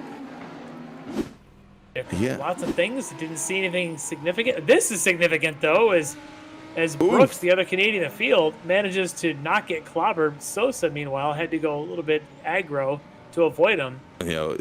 Popping over the curb there. That was over at turn 9 over in the S's. Let's see if we can see what led to this as they come down. Sosa and Brooks side by side as they go into the S's. Oh, and there's contact there. Yeah, there definitely was contact, and I don't know. They're going to look at it. Good luck with the stewards in this one because that's tough. That's just 2 racers side by side through a nice, long, fast, sweeping S. I don't know if anybody had a nose ahead or had any need to concede. I think that just might be everybody just sort of ran out of room. All right, so Larry, if we reset the field here, JT McClintock, you can see him there, that blue car coming out of the hairpin. He now has almost a 1.3 second lead over Steve Daniel, who's now moved up into second in the number 96 machine, that bronze-colored car. Back behind him is Bobby Childs, our leader in the open category, then Schwenke, then Tony Kernan, then Caleb Lavender. Schwenke now getting around Bobby Childs. Schwenke getting awfully racy here, wanted to get through this pack. Maybe he's sensing an opportunity, knowing that his teammate as Kernan gets bumped a little bit there in the middle of turn 9. As I say, Kernan had eyes on getting around Bobby Child as well, and looks like he got kind of bumped over, and he's now under attack from Caleb Lavender in the 333 machine. I wonder if that damage on the front of that car has him a little bit limited in straight line speed around this place as fast as it is. Might be hurting him a little bit in some of these longer straightaways, but he managed to hold ground, at least to hold his position in front of Lavender and Mike Dam, but I wonder if the next time we see a long straightaway, Tony Kernan's going to struggle and almost have to let these guys by. Yeah, we can see there is Lavender having a little bit of, maybe getting a little bit of front end push as well, Larry. It may not all just be straight line speed issues there for him. Here as we go back on board with Steve Daniel, currently running second. He's trying to hold off Schwenke now, who's moved up into 3rd position. Schwenke having made up 5 positions since the start of the race, as our leader JT McClintock starts to scoot away just a little bit. But right now, Daniel and Schwenke in a nice little pocket there with the battling that we saw between Kernan and Childs a little bit further behind. And now look at this. Kernan manages to get around Bobby Childs. And I think Mike Dam knocking on the door as well there with Lavender in the mix also. Yeah, and you may have noticed right there that Rafael Sosa given the penalty there for his, I guess, deemed responsibility in that battle that he had and that contact he had with Brooks. He's got a drive-through penalty to serve. As this, the rest of these guys keep flip-flopping around there. As Mike Dam now also trying to stay with these guys. He fell back a little bit trying to get around Bobby Childs. He's now done that, but now he still wants to keep up with Lavender, who's starting to pick his way through the field. Yeah, and Dam, who now is picked up 4 positions. I think most of it has been due to attrition in the field up ahead of him. I think it would do him well to just try and stick to the back of Caleb Lavender, and the two of them work together to try and pick their way through the field here. But things are starting to tighten up as Steve Daniel doing a pretty good job holding off both Schwenke, well, not just both Schwenke and Kernan, but Lavender as well in that little group. We'll have to see how much longer the 96 machine can hold this up. You mentioned about Mike Dam maybe just trying to stick to the back of Lavender. I think that's exactly what he's doing. I think Lavender's sticking to the back of Tony Kernan, who's sticking to the back of Schwenke, who just had maybe contact there with Steve Daniel. There was contact there between Schwenke and Daniel got together. Then Lavender goes off as well. I think Lavender's might have been unforced as he just saw the sliding Daniel car off on his right and ended up in a bad spot in the track. I think that's exactly what happened, Larry, as originally we saw Schwenke and Daniel get together going into turn 9. Let's take a look at the replay here as we can see now coming underneath Steve Daniel is Schwenke going through turn 8. There, but Daniel doesn't give him a lot of room. Yeah, it doesn't give him a lot of room there. We just saw Sosa get penalized for that, doing that with Scott Brooks. Daniel kind of does that to Schwenke here. Kernan avoids it. Lavender, though, makes a bit more of a drastic move, and just you can see it. Yeah, Lavender gets into the grass. Yeah. As Dam sneaks right underneath. So move Dam now up into 4th. Daniel, for the moment, is going to hold on to 3rd position. Tony Kernan, who had gotten by him a little bit earlier, is now your 2nd place runner. And we'll have to see now if Kernan can make his way up to our leader, JT McClintock, as we jump a little bit further back. Yeah, here's Whitworth now trying to make a move on Jeff Jacobs. Mike Dam, though, huge opportunity. You think about it. Well, he just made his way past Steve Daniel. And now in front of him, he's got a Tony Kernan, who's built a little bit of gap after the little melee there. Oh, Kernan a little bit wide. But I think opportunity there, if Kernan's car is all limping, Mike Dam's going to try and take advantage of that now that it should be a mano-a-mano event when he gets there. Shouldn't be any other traffic for him. So good opportunity now to recover and to really make up ground and have really back-to-back good finishes. I don't know if he'll be able to catch McClintock. He does have strong pace if he can be running those low 115s. McClintock's running 116s, but he still has to get around Tony Kernan before he can even think about getting up towards Exactly, McClintock. yes. But this whole group right here now with Jacobs in the middle of this, Whitworth behind him, Childs out in front of him. Childs still leading in the open class, of course. So Childs may or may not care about the guys behind him. Yeah, although, and here's the interesting note here, Larry, is that Nick Parsono, who started at the tail end of the field now, he has made his way up. He is now sitting in 9th overall, 2nd in the open category. And you can see him sitting back there in that white machine right behind the very damaged number 333 of Lavender here. Lavender, I think, just kind of a sitting duck at this point. Yes, he is. I wonder if he's a Canadian duck. Did I make that joke last time? I got to stop doing that. Well, is there a difference between a Canadian duck and a Canadian geese? Either way, it's foul language, and I shouldn't be using it. That's right. All right, so but Parsono starting to close things down a little bit on Bobby Childs. Only 4 cars separating them. Remember that Childs had a 7-car gap back to the second starting car, who I guess at the time was Russ Ruddick at the start of this race. So things closing down. Maybe Childs is going to have to start thinking about how he's gonna approach this, as perhaps some competitors in class start to close things down a little bit as we stay here in this battle right now. I guess we're sitting back and looking at the battle for fourth right now with Daniel, Childs, Jacobs, and also Whitworth. So I suspect that Bobby Childs, although again, he's not really part of this. In fact, he's actually going to let these guys go by with Whitworth and Jacobs. So I think he's going to let them go through. But I wonder if he doesn't even know how far back Parsono is, because the relative screen only gives you 2 or 3 cars worth of data. It doesn't give you the 4th and 5th car in sequence. So now that he's let Jacobs and Whitworth go by, he can now see his relative screen that, hey, Parsono's 9 seconds back. It could be a bit strategic there to know where in the world is he, what does he have to do, and to not put up too much of a fight and slow himself down. As Mike Dam just put in fastest lap of the race, on his way to trying to catch up with Tony Kernan out in front of him. And Tony's been doing a pretty good job of taking some time out of McClintock's lead. Yeah, they both have that last time by. Both Dam and Kernan about a half a second faster than JT McClintock. Of course, McClintock at this point, he's got a little bit of time to give, but I'm sure he's looking at that relative screen and seeing those numbers coming down. He's averaging about a half a second a lap, one lap maybe if there's some traffic there, but the rest has been a good half a second every time. That puts him about 4 laps away from being on McClintock's tail. McClintock will be a tough pass for sure. What that'll end up doing, though, is if Mike Dam keeps his pace, Mike might just keep pushing and hoping the 3 of them come together in about 5 laps to go. And he'll have a shot to flip-flop that order, as Schwenke struggling a little bit at the hairpin. Over at the hairpin, yeah. Let's take a look here as Travis Schwenke comes up the hill, under braking into 5A.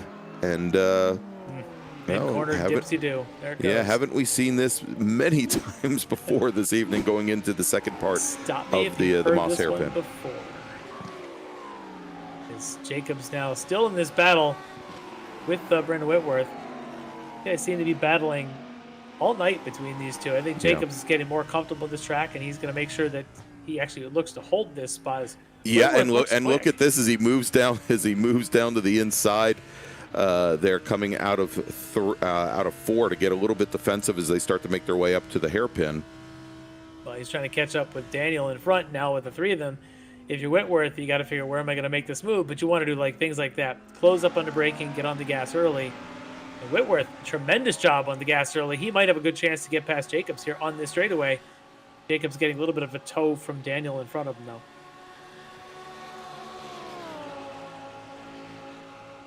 He's got enough room to here. I suspect that we'll see now if Jacobs keeps that car to the inside, ready to go side by side through the S's if he has to.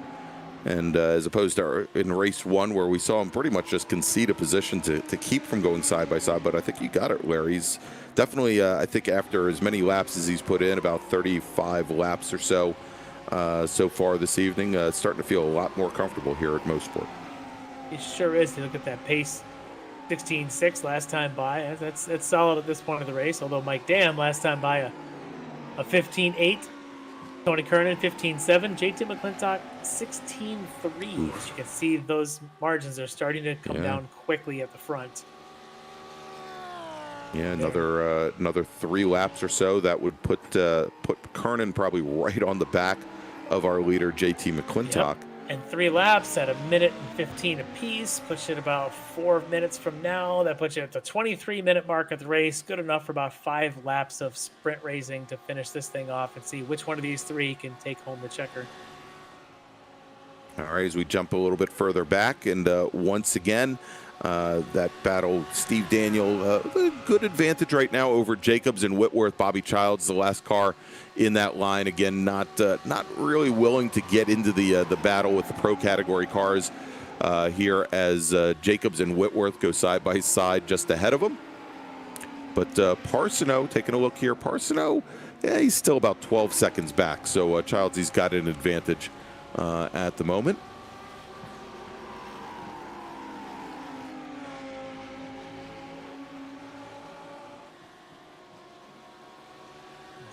I think Dam's just going to stick with Kernan at this point, unless he thinks that he knows if he wants to win the race, he has to get by them both. I think if an opportunity presents itself, maybe. Otherwise, he might just be thinking we can catch McClintock faster as a pair working together than we can with a fight. All right, Larry, as we've got just about 10 minutes left, and things seem to be pretty steady here. We do have Eric Violet, who, of course, out, I'm sure, much earlier than he would have wanted in tonight's second sprint race. He's, if we like, we can bring him on in and talk to him a little bit. All right. So Eric Violet's joined us, and Eric, not the time of the race you normally want to be being interviewed by the commentators, but walk me through a little bit of that lap 1 incident.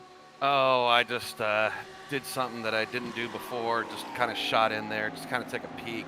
I wasn't going to completely dive bomb, just kind of see if he moved over and I could take that spot away, and it's kind of getting his head a little bit, but started locking him up, went into the turn, lost track of Tony there, and so I was holding it down tight, hit the that curb on the exit of Moss, and it kind of popped me towards the grass, and you're just not used to turning the wheel so far right coming out of there, and I just kind of, muscle memory didn't turn it enough and got in the grass. And once you're in there, if you hit the gas, you spin. If you take, your foot off the gas, you spin. And so I kind of popped out right in the middle of the track, probably doing about 30 miles an hour slower than everybody else. And I think it was Tony that was behind me, and there's nothing he could do. He just popped into me, and he just once he popped me, I was just going for a ride into the wall. Yeah, that looked pretty violent at that point, and your race was pretty much over, and not the best performance for you. But hopefully you're sitting back and watching this race, because right now there's going to be a battle for the lead here as the 3 drivers. One of those 3 is Tony Kernan, so he apparently has survived the contact with you. Yep, I just figured I'd pop in here and kind of take Bobby's role, that he's usually talking to you like this. Well, we appreciate it. Glad to see that you're okay and you're out of medical. They've checked you out, and you're able to watch as we're going to go back to racing, because Lavender and Swanky just came together. So it's thanks for joining us, Eric. Looking pretty hot up there. All right. Thanks a lot. There you go. That was Eric Violet. Fortunately, his race ended a little bit early this evening, but we want to thank him for joining us here in the announce booth as we just had that incident. We're going to take a look at it, I think, here between Lavender and Schwenke, and Lavender coming up through the hairpin. Sweet. He got hit from behind by Brooks, but a bit of an accordion there, as this is where it's at. This is Schwenke now recovering.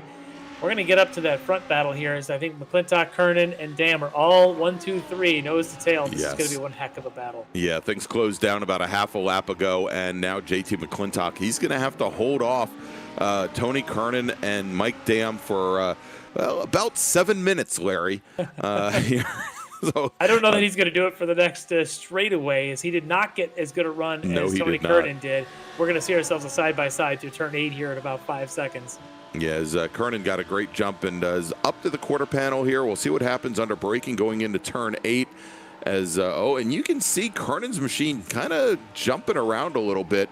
Doesn't appear to be the best handling machine here as McClintock sticks to the inside. McClintock not at all going to fade. He's going to stick with this. Not an easy way to get a good run coming off of the last corner.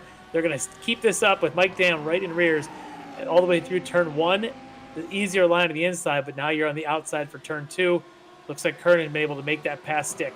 And there you go. So moving up to the lead now is Tony Kernan, but Mike Dam, picking a horse, and I think he picked right. Obviously, he's trying to follow Tony Kernan through here, but Mike Dam, he's still got a battle on his hands with JT McClintock. McClintock, for the moment, holding him off here as they start to make their way underneath the bridge, and they're going to make that run up to the hairpin.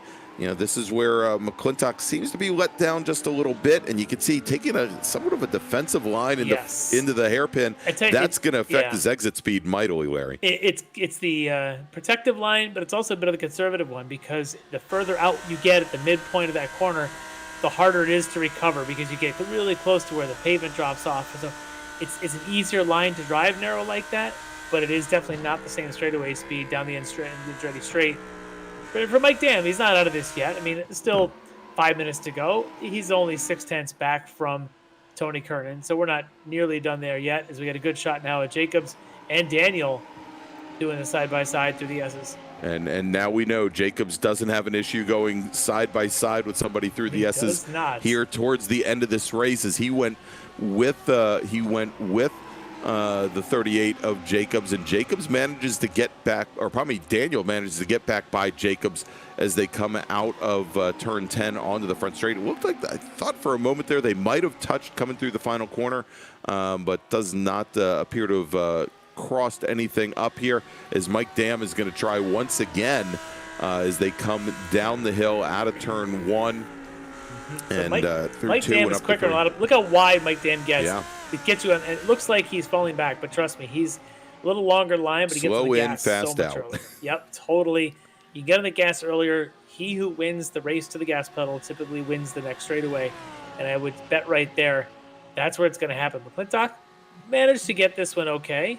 Again, defensive line going down into 8, but he hasn't given up the ground yet. But Mike Dam definitely quicker in a lot of places on the average. Sure, and of course, every time McClintock has to get defensive to hold off Mike Dam, that's going to impact his exit speeds out of a corner here as we watch. These guys. Yeah, this is turning into a great little battle here as Steve Daniel has held off Jeff Jacobs, but you see right behind him Brandon Whitworth, who had his share of problems in race number 1, going at it right now with Jeff Jacobs here, as now we look at towards the front of the field, and Mike Dam does manage to get past JT McClintock, so move Mike Dam now up into 2nd, and as we only have 3.5 minutes remaining, Larry, so that should put us at what, about 3 more? Maybe a third lap. Maybe a third lap, I think, are, based on where they are on track. It's a little bit of time for Mike Dam to get up there, but you look at it, and it took Mike Dam 4 laps or so, or 3 laps actually, to get around McClintock. And McClintock, a car that he's about a half a second a lap faster, whereas the relative pace between Dam and Kernan is probably only about 0.3, makes it that much harder to make that pass. So right now with 1 second gap, we're going to keep our eye on that as we wind down the clock. But this battle here, Whitworth, Jacobs defensive everywhere. Whitworth now going to try around the outside through the S's. We've seen this end in tears tonight. Not able to make it stick yet. No, and Jacobs holds him off there once again. And if these were real cars, or and maybe a little bit of tap there, and running wide is Bobby Childs. He doesn't want to loop that car in the last couple minutes here with a 17-second advantage over Parsino, as they now make their way through. I was going to say, if this was real life racing, I would want the in-car camera from Bobby Childs. I think he's probably got the best view of the evening's festivities here. He probably does. A really good shot there. Maybe that's why he was working to let these guys by. Hey, there we go, right on cue. In-car from Bobby. He's got that great view of the guys out in front of him. But if this were real racing in Lamborghinis, these guys would all be halfway amateurs, and there'd be a lot more door banging than we're seeing tonight. That's right. We're way more professional. And there'd be an insurance adjuster waiting for them in the paddock when they came back after the race too. That deductible is not cheap. No, $11,000 the last time I checked. All right, side by side now, it is Whitworth and Jacobs as they make the run down over towards the S's. Jacobs runs wide, but Whitworth is going to hold his line this time. No for Jacobs. And Jacobs might have gotten into the side of the 42 of Whitworth, and it all ends in tears for the number 38 of Jeff Jacobs. Yeah. I think Jeff got a little bit squirrely across the apex curbing there at 8 and never quite recovered. And luckily for Whitworth, it didn't take him out. It just took Jeff out. As here you go, Mike Dam now closing on Kernan. When Mike Dam was released from the McClintock cage a moment ago, he was about 1 second back. He's trimmed that all the way to 4/10 by cutting a 15.4 lap time, which is about a 10th off of his fastest lap of the race. But Larry, we are under 1 minute remaining, and so this should be the last lap here. We might get under the wire here, but I don't think so, as we have only about 40 seconds left as the drivers are now making their way down the Andretti straight. It's going to be close if we get one more lap here. And these guys know. They know if they saw white. And that means Mike Dam knows if he's got to make a pass, he's got to make it stick. And really, if you're not alongside an 8, I think we're going to get one more lap here, Larry. Oh, I hope we do. As they come out of turn 10 with about 15 seconds remaining. There's that white flag in the air. There we go. So white flag in the air. Last lap Tony Kernan in the number 7 Kernan Motorsports entry. He is your leader currently. Mike Dam, our winner from race 1 in the 93 Orion Racing entry, is running in 2nd, and a little bit further back from there, JT McClintock running in 3rd. But we're watching this battle right now for 4th with Steve Daniel and now Brandon Whitworth. What was a 3-car battle is now a 2-car battle for 4th, just off the podium. Yep. And I'm sure Bobby Childs still has an outsider's look at it. They're a little bit further ahead as Daniel Whitworth now side by side through 3. And you saw as Whitworth just straight lined it coming out of 2 to try and get up alongside, and it works as he now takes over the position from Steve Daniels to drop Daniel now back into 5th. All right, here's the battle for the lead. This is what we all want to watch. How good of a run did Tony Kernan get out of the Moss hairpin? Looks like a solid one. Does Mike Dam have anything? He's got to try it. He's going to throw the whole kitchen sink at it. I don't think he's got it. I think right now Kernan just kind of glide those pedals, do the dance, 8, 9, 10, and he might just have himself a gold medal. All right, a little tap of the brake there coming through the final corner through turn 10 and going to come across the line with the win. It is Tony Kernan. Mike Dam will finish in 2nd. JT McClintock, great run for him tonight. He finishes in 3rd. Brandon Whitworth, he is going to hold off Steve Daniel. So Whitworth will come in 4th. Daniel 5th. Our winner in the open category and coming home in 6th is Bobby Childs. Then we've got, looks like Sosa. There's Mr. Sosa. After that early penalty, he is going to bring his car home in 7th, finishing 6th in the pro category. Great run for him. I think he made up 10 positions in this race. And then there's Jeff Jacobs in that damaged number 38 machine. He's going to finish 8th, and Andre Saunders 9th. And then we've got finishing 2nd in the open category, Nick Parsono crossing the stripe with Caleb Lavender right back behind in the 333 machine. But good run for Parsono. Started at the tail end of the field, finishes 2nd in the open category, 10th overall. And Scott Brooks will come home 3rd in the open category. I tell you, Tony Kernan, that recovery from the incident, we talked to Eric Violette. He basically got rear-ended by Kernan when Violette was so slow coming off of the hairpin. Kernan able to drive through that and come away with a win here. This is huge for him. It's a really great run in the 2nd race. Yeah, it was a very good run, very strong. There we go. We have the final results there on screen. Kernan, Dam, McClintock, your top 3 in pro. Childs, Parsono, Brooks, your top 3 in the open category. And maybe not exactly the start to this race we wanted or expected, but definitely brought us some very good racing once we went back to green flag racing. All right, Larry, we're going to take another quick break here, and when we come back, we're going to have some of our podium finishers. We're going to bring them in and talk to them. You have just watched round 4 of the Extreme Motorsports Ricmotech Lambo Trophy Series live from Canadian Tire Motorsports Park, and we'll be right back.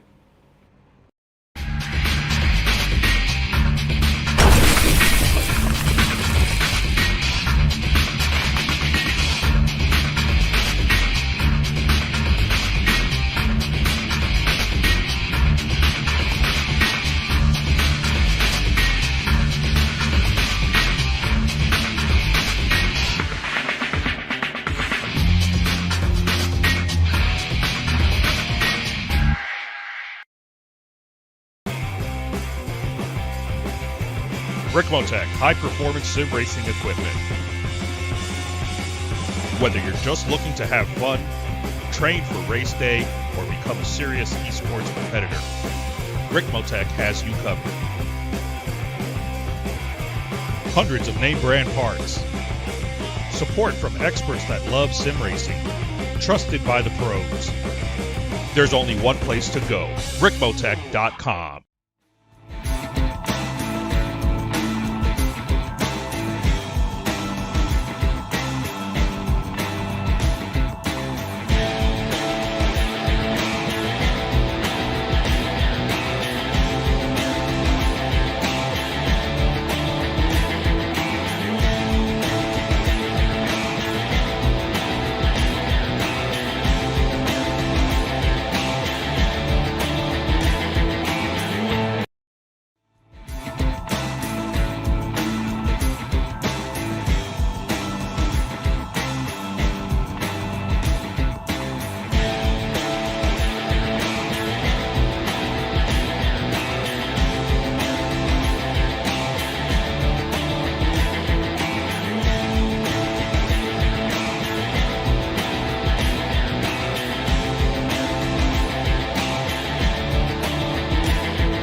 Ricmotech high-performance sim racing equipment. There's only one place to go, ricmotech.com. All right, and we are back here at Canadian Tire Motorsports Park, Mosport, where we've just seen round number 4, our 2 30-minute sprint races in the Lambo Trophy Series. I'm Greg Ginsburg, along with Larry McLeod. And Larry, we've got a couple folks that have popped into the green room. Why don't we bring in first our winner in the open category, driver of the number 88 D2D E-Racing Lamborghini, Bobby Childs. All right, we've got Bobby Childs with us. Bobby, a couple of great races for you, bringing home victories in both. But you had a couple of good battles in the first race. But walk me through the second race, as you were kind of in the middle of the mix with a bunch of the pro class drivers there.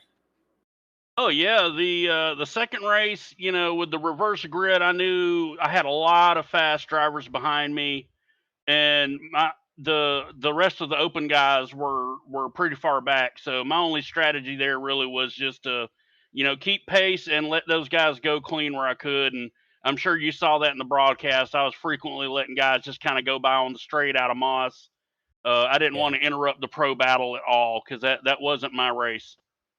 Yeah, I noticed at one point you had done that, and my comment there was, I think it was might have been Parsino. I think somebody who was ever running second in the open class at that point was so far many spots behind you, you probably didn't know how close he was. But as soon as you let those cars go by, maybe you were able to gauge yourself. Was that also part of it, to just say, I'm not going to battle, but let me see where the rest of the class is? Nope, it was straight up just not battle the pro guys and keep out of trouble. And I figured the rest would take care of itself as far ahead as I started. I knew I had really good pace. So I just wanted to race smart and not race hard.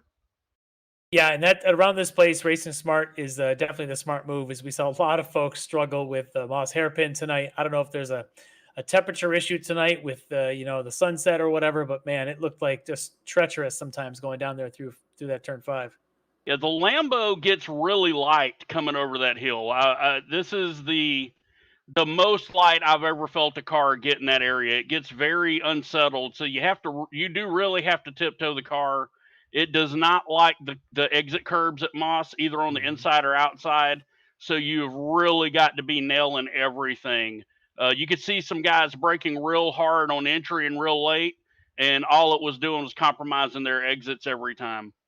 Yeah, definitely. A little bit conservative tonight goes a long way, and for you, that gets you all the way to 2 victories, race 1 and race 2 in the open class. So congrats on that. And who do you want to give the shout out to tonight?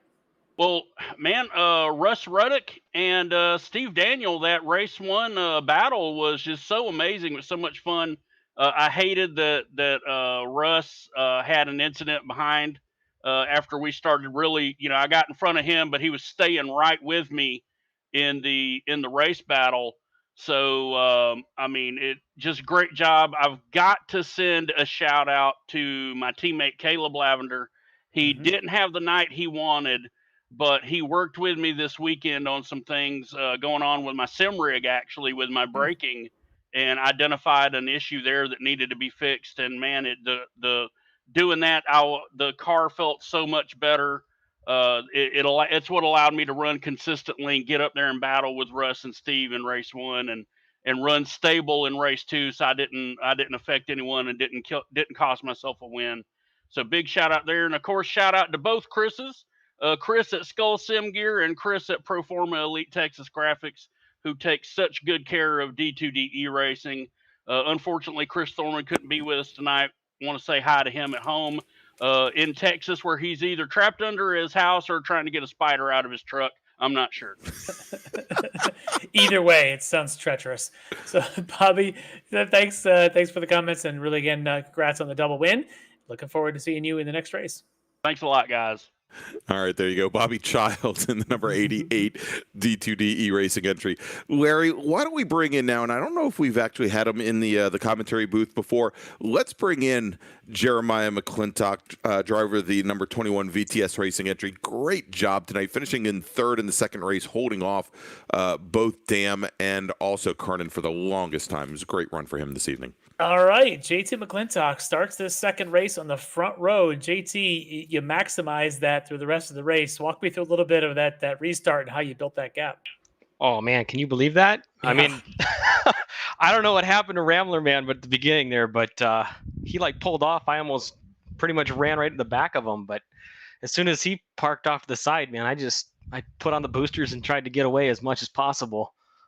Yeah, well, then when Kernan and Dam started catching you, you put up a pretty tremendous fight there. You're probably hoping, come on, clock, run a little bit faster.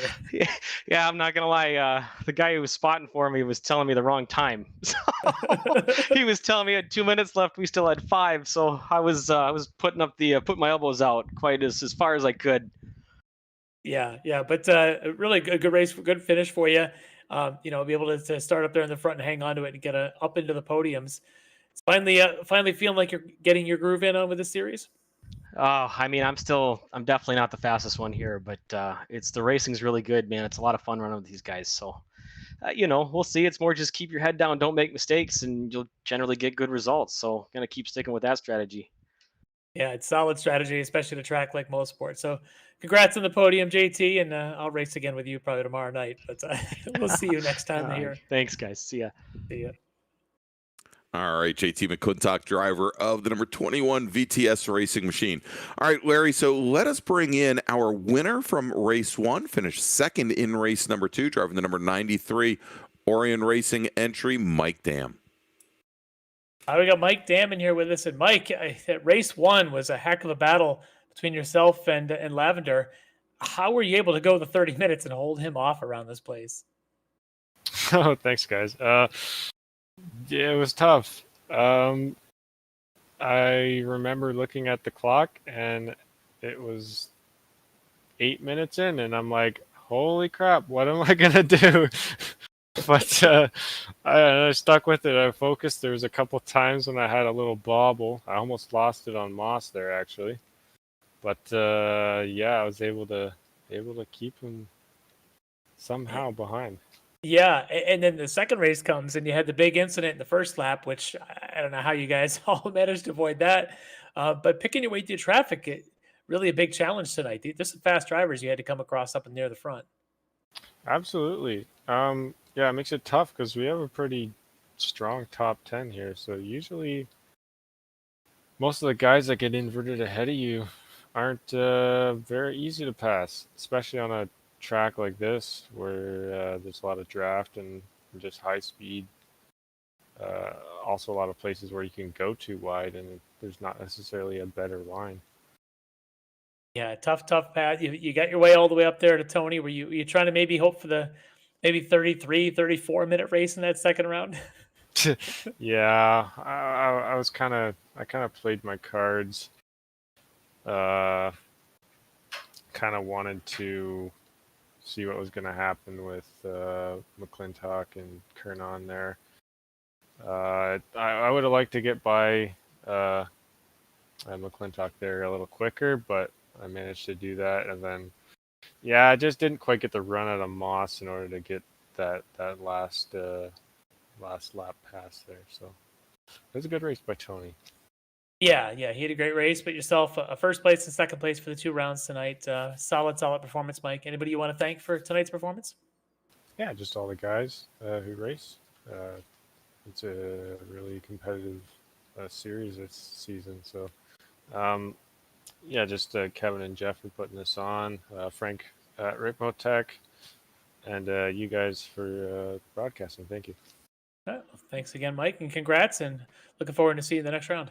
Appreciate it. Thanks, guys. All right, there you go. Mike Dam, winner in race 1, second in race number 2, driving the number 93 Orion Racing entry. And then finally, Larry, let's bring in our winner from race number 2 tonight in the Kernan Motorsports number 7 machine, Tony Kernan. All right, Tony Kernan. We finally got it right tonight. Congrats on this victory. And by the way, talk to Mike Dam because he didn't. Yeah, you got to teach him how to get it right. But Tony, great victory in this second race tonight. Finally, a good result here in the Lambo Series. It's got to make you feel pretty good. Oh, I feel amazing. I'm blown away right now. I really can't believe I pulled this off. It was a fun one. Yeah, well, walk me to the start of that second race, because I think you were right behind Eric Violet when he had the issue off track left there coming out of Moss. So I think you actually got into the back of him, didn't you? I did, and actually, yeah, I just watched a little bit of the replay, and I could tell that I had damage. I was down on straightaway speed a little bit, and yeah, so yeah, I hit him hard, but I didn't have nowhere to go. Like, it looked like he went off track and got loose, and then came down in front of me, and it was a thing of just I was in the wrong place, and but yeah, that's why I'm really surprised that I was able to pull this off tonight. Yeah, no, they're able to really get those great runs. In fact, we just talked to Mike Dam, and he said he could not get that run coming out of the Moss hairpin to be able to catch on the last couple of laps. But for you, I don't know if it's in late in that race, as you're now got Mike behind you for the last couple of laps. Were you flashing back to race one and the offs that you had there that cost you a spot there at Moss? Do you think about those things, or you just think about execution going in? Yeah, I just thought about execution. Yeah, after race one, I went back and watched the replay, and yeah, I knew exactly what I did wrong. I wasn't going to do it again. But I also was trying to execute the best run that I could, knowing I was down on straightaway speed. So I, kind of slowed down a little bit more on entry so I can get a better exit. Yeah, so they say slow in, fast out is kind of the way to go, and that hairpin is kind of the epitome of that strategy, and it pays off with a big victory here for you tonight. And so, who do you got to thank tonight? This is a big victory for you. Yeah, well, I think Extreme. This is such a great series. All the work that they do, iRacing. Such a great sim. To be able to put on this competition, it's such a blast. And my parents again. I know they're watching again. So love you guys. That's it. Awesome. Yep. Always a big family. Always behind the drivers. Got to have a family there to support. So congrats again tonight, Tony, and love talking to you here on these winning rounds. So let's keep that up for next time, huh? All right. Thanks, guys. All right, Tony. All right, there you go. Tony Kernan, tonight's winner in round number 2 in the number 7. Again? What was his name again? Tony Kernan. There you go. Yeah, there we go. Tony Kernan, driver of the number 7 Kernan Motorsports. Entry our winner from race number 2 tonight. Yeah, I was just following Mike Dam's lead. Anyway, that's the Canadian pronunciation, but that's absolutely right. That is the Ontario pronunciation. See, all right. So Larry, as we're wrapping things up here tonight from Canadian Tire Motorsports Park from Mosport, let's take a look ahead at what we have coming up here in the different Ricmotech series.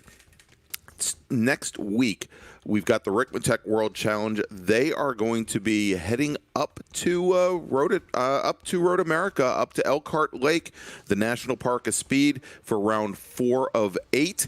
Those are our LMP2 cars as well as our GT3 cars, including the Lamborghini Huracans. So definitely check in with us next Monday night at 8 p.m. And then in 2 weeks, the Lamborghini Trophy Series returns. We head to Virginia International Raceway and Heaven Here on Earth for round number 5 of 7 in the LTS. You definitely don't want to miss that. Again, that is 2 weeks from tonight, November 1st. And, of course, keep checking in. The Classic Sprint Series, our Mazda MX-5 series, will be returning in early January for what I believe is season number 20. So keep with us, and we'll let you know exactly when that next season is starting up and where our MX-5 drivers will be taking their cars on course. So if you want to find out more about the LTS, make sure to check out ExtremeMotorsports99.com, where we will have final results. And if you haven't done so already, please give us that thumbs up, click on the subscribe button, and then click on that notification bell to find out about all the great virtual racing programming that Apex Racing TV has. So for Larry McLeod, for Dennis Branch sitting back in the control room, I'm Greg Ginsburg, and we will see you next Monday night for the Ricmotech World Challenge. Ricmotech, high-performance sim racing equipment. There's only one place to go, ricmotech.com.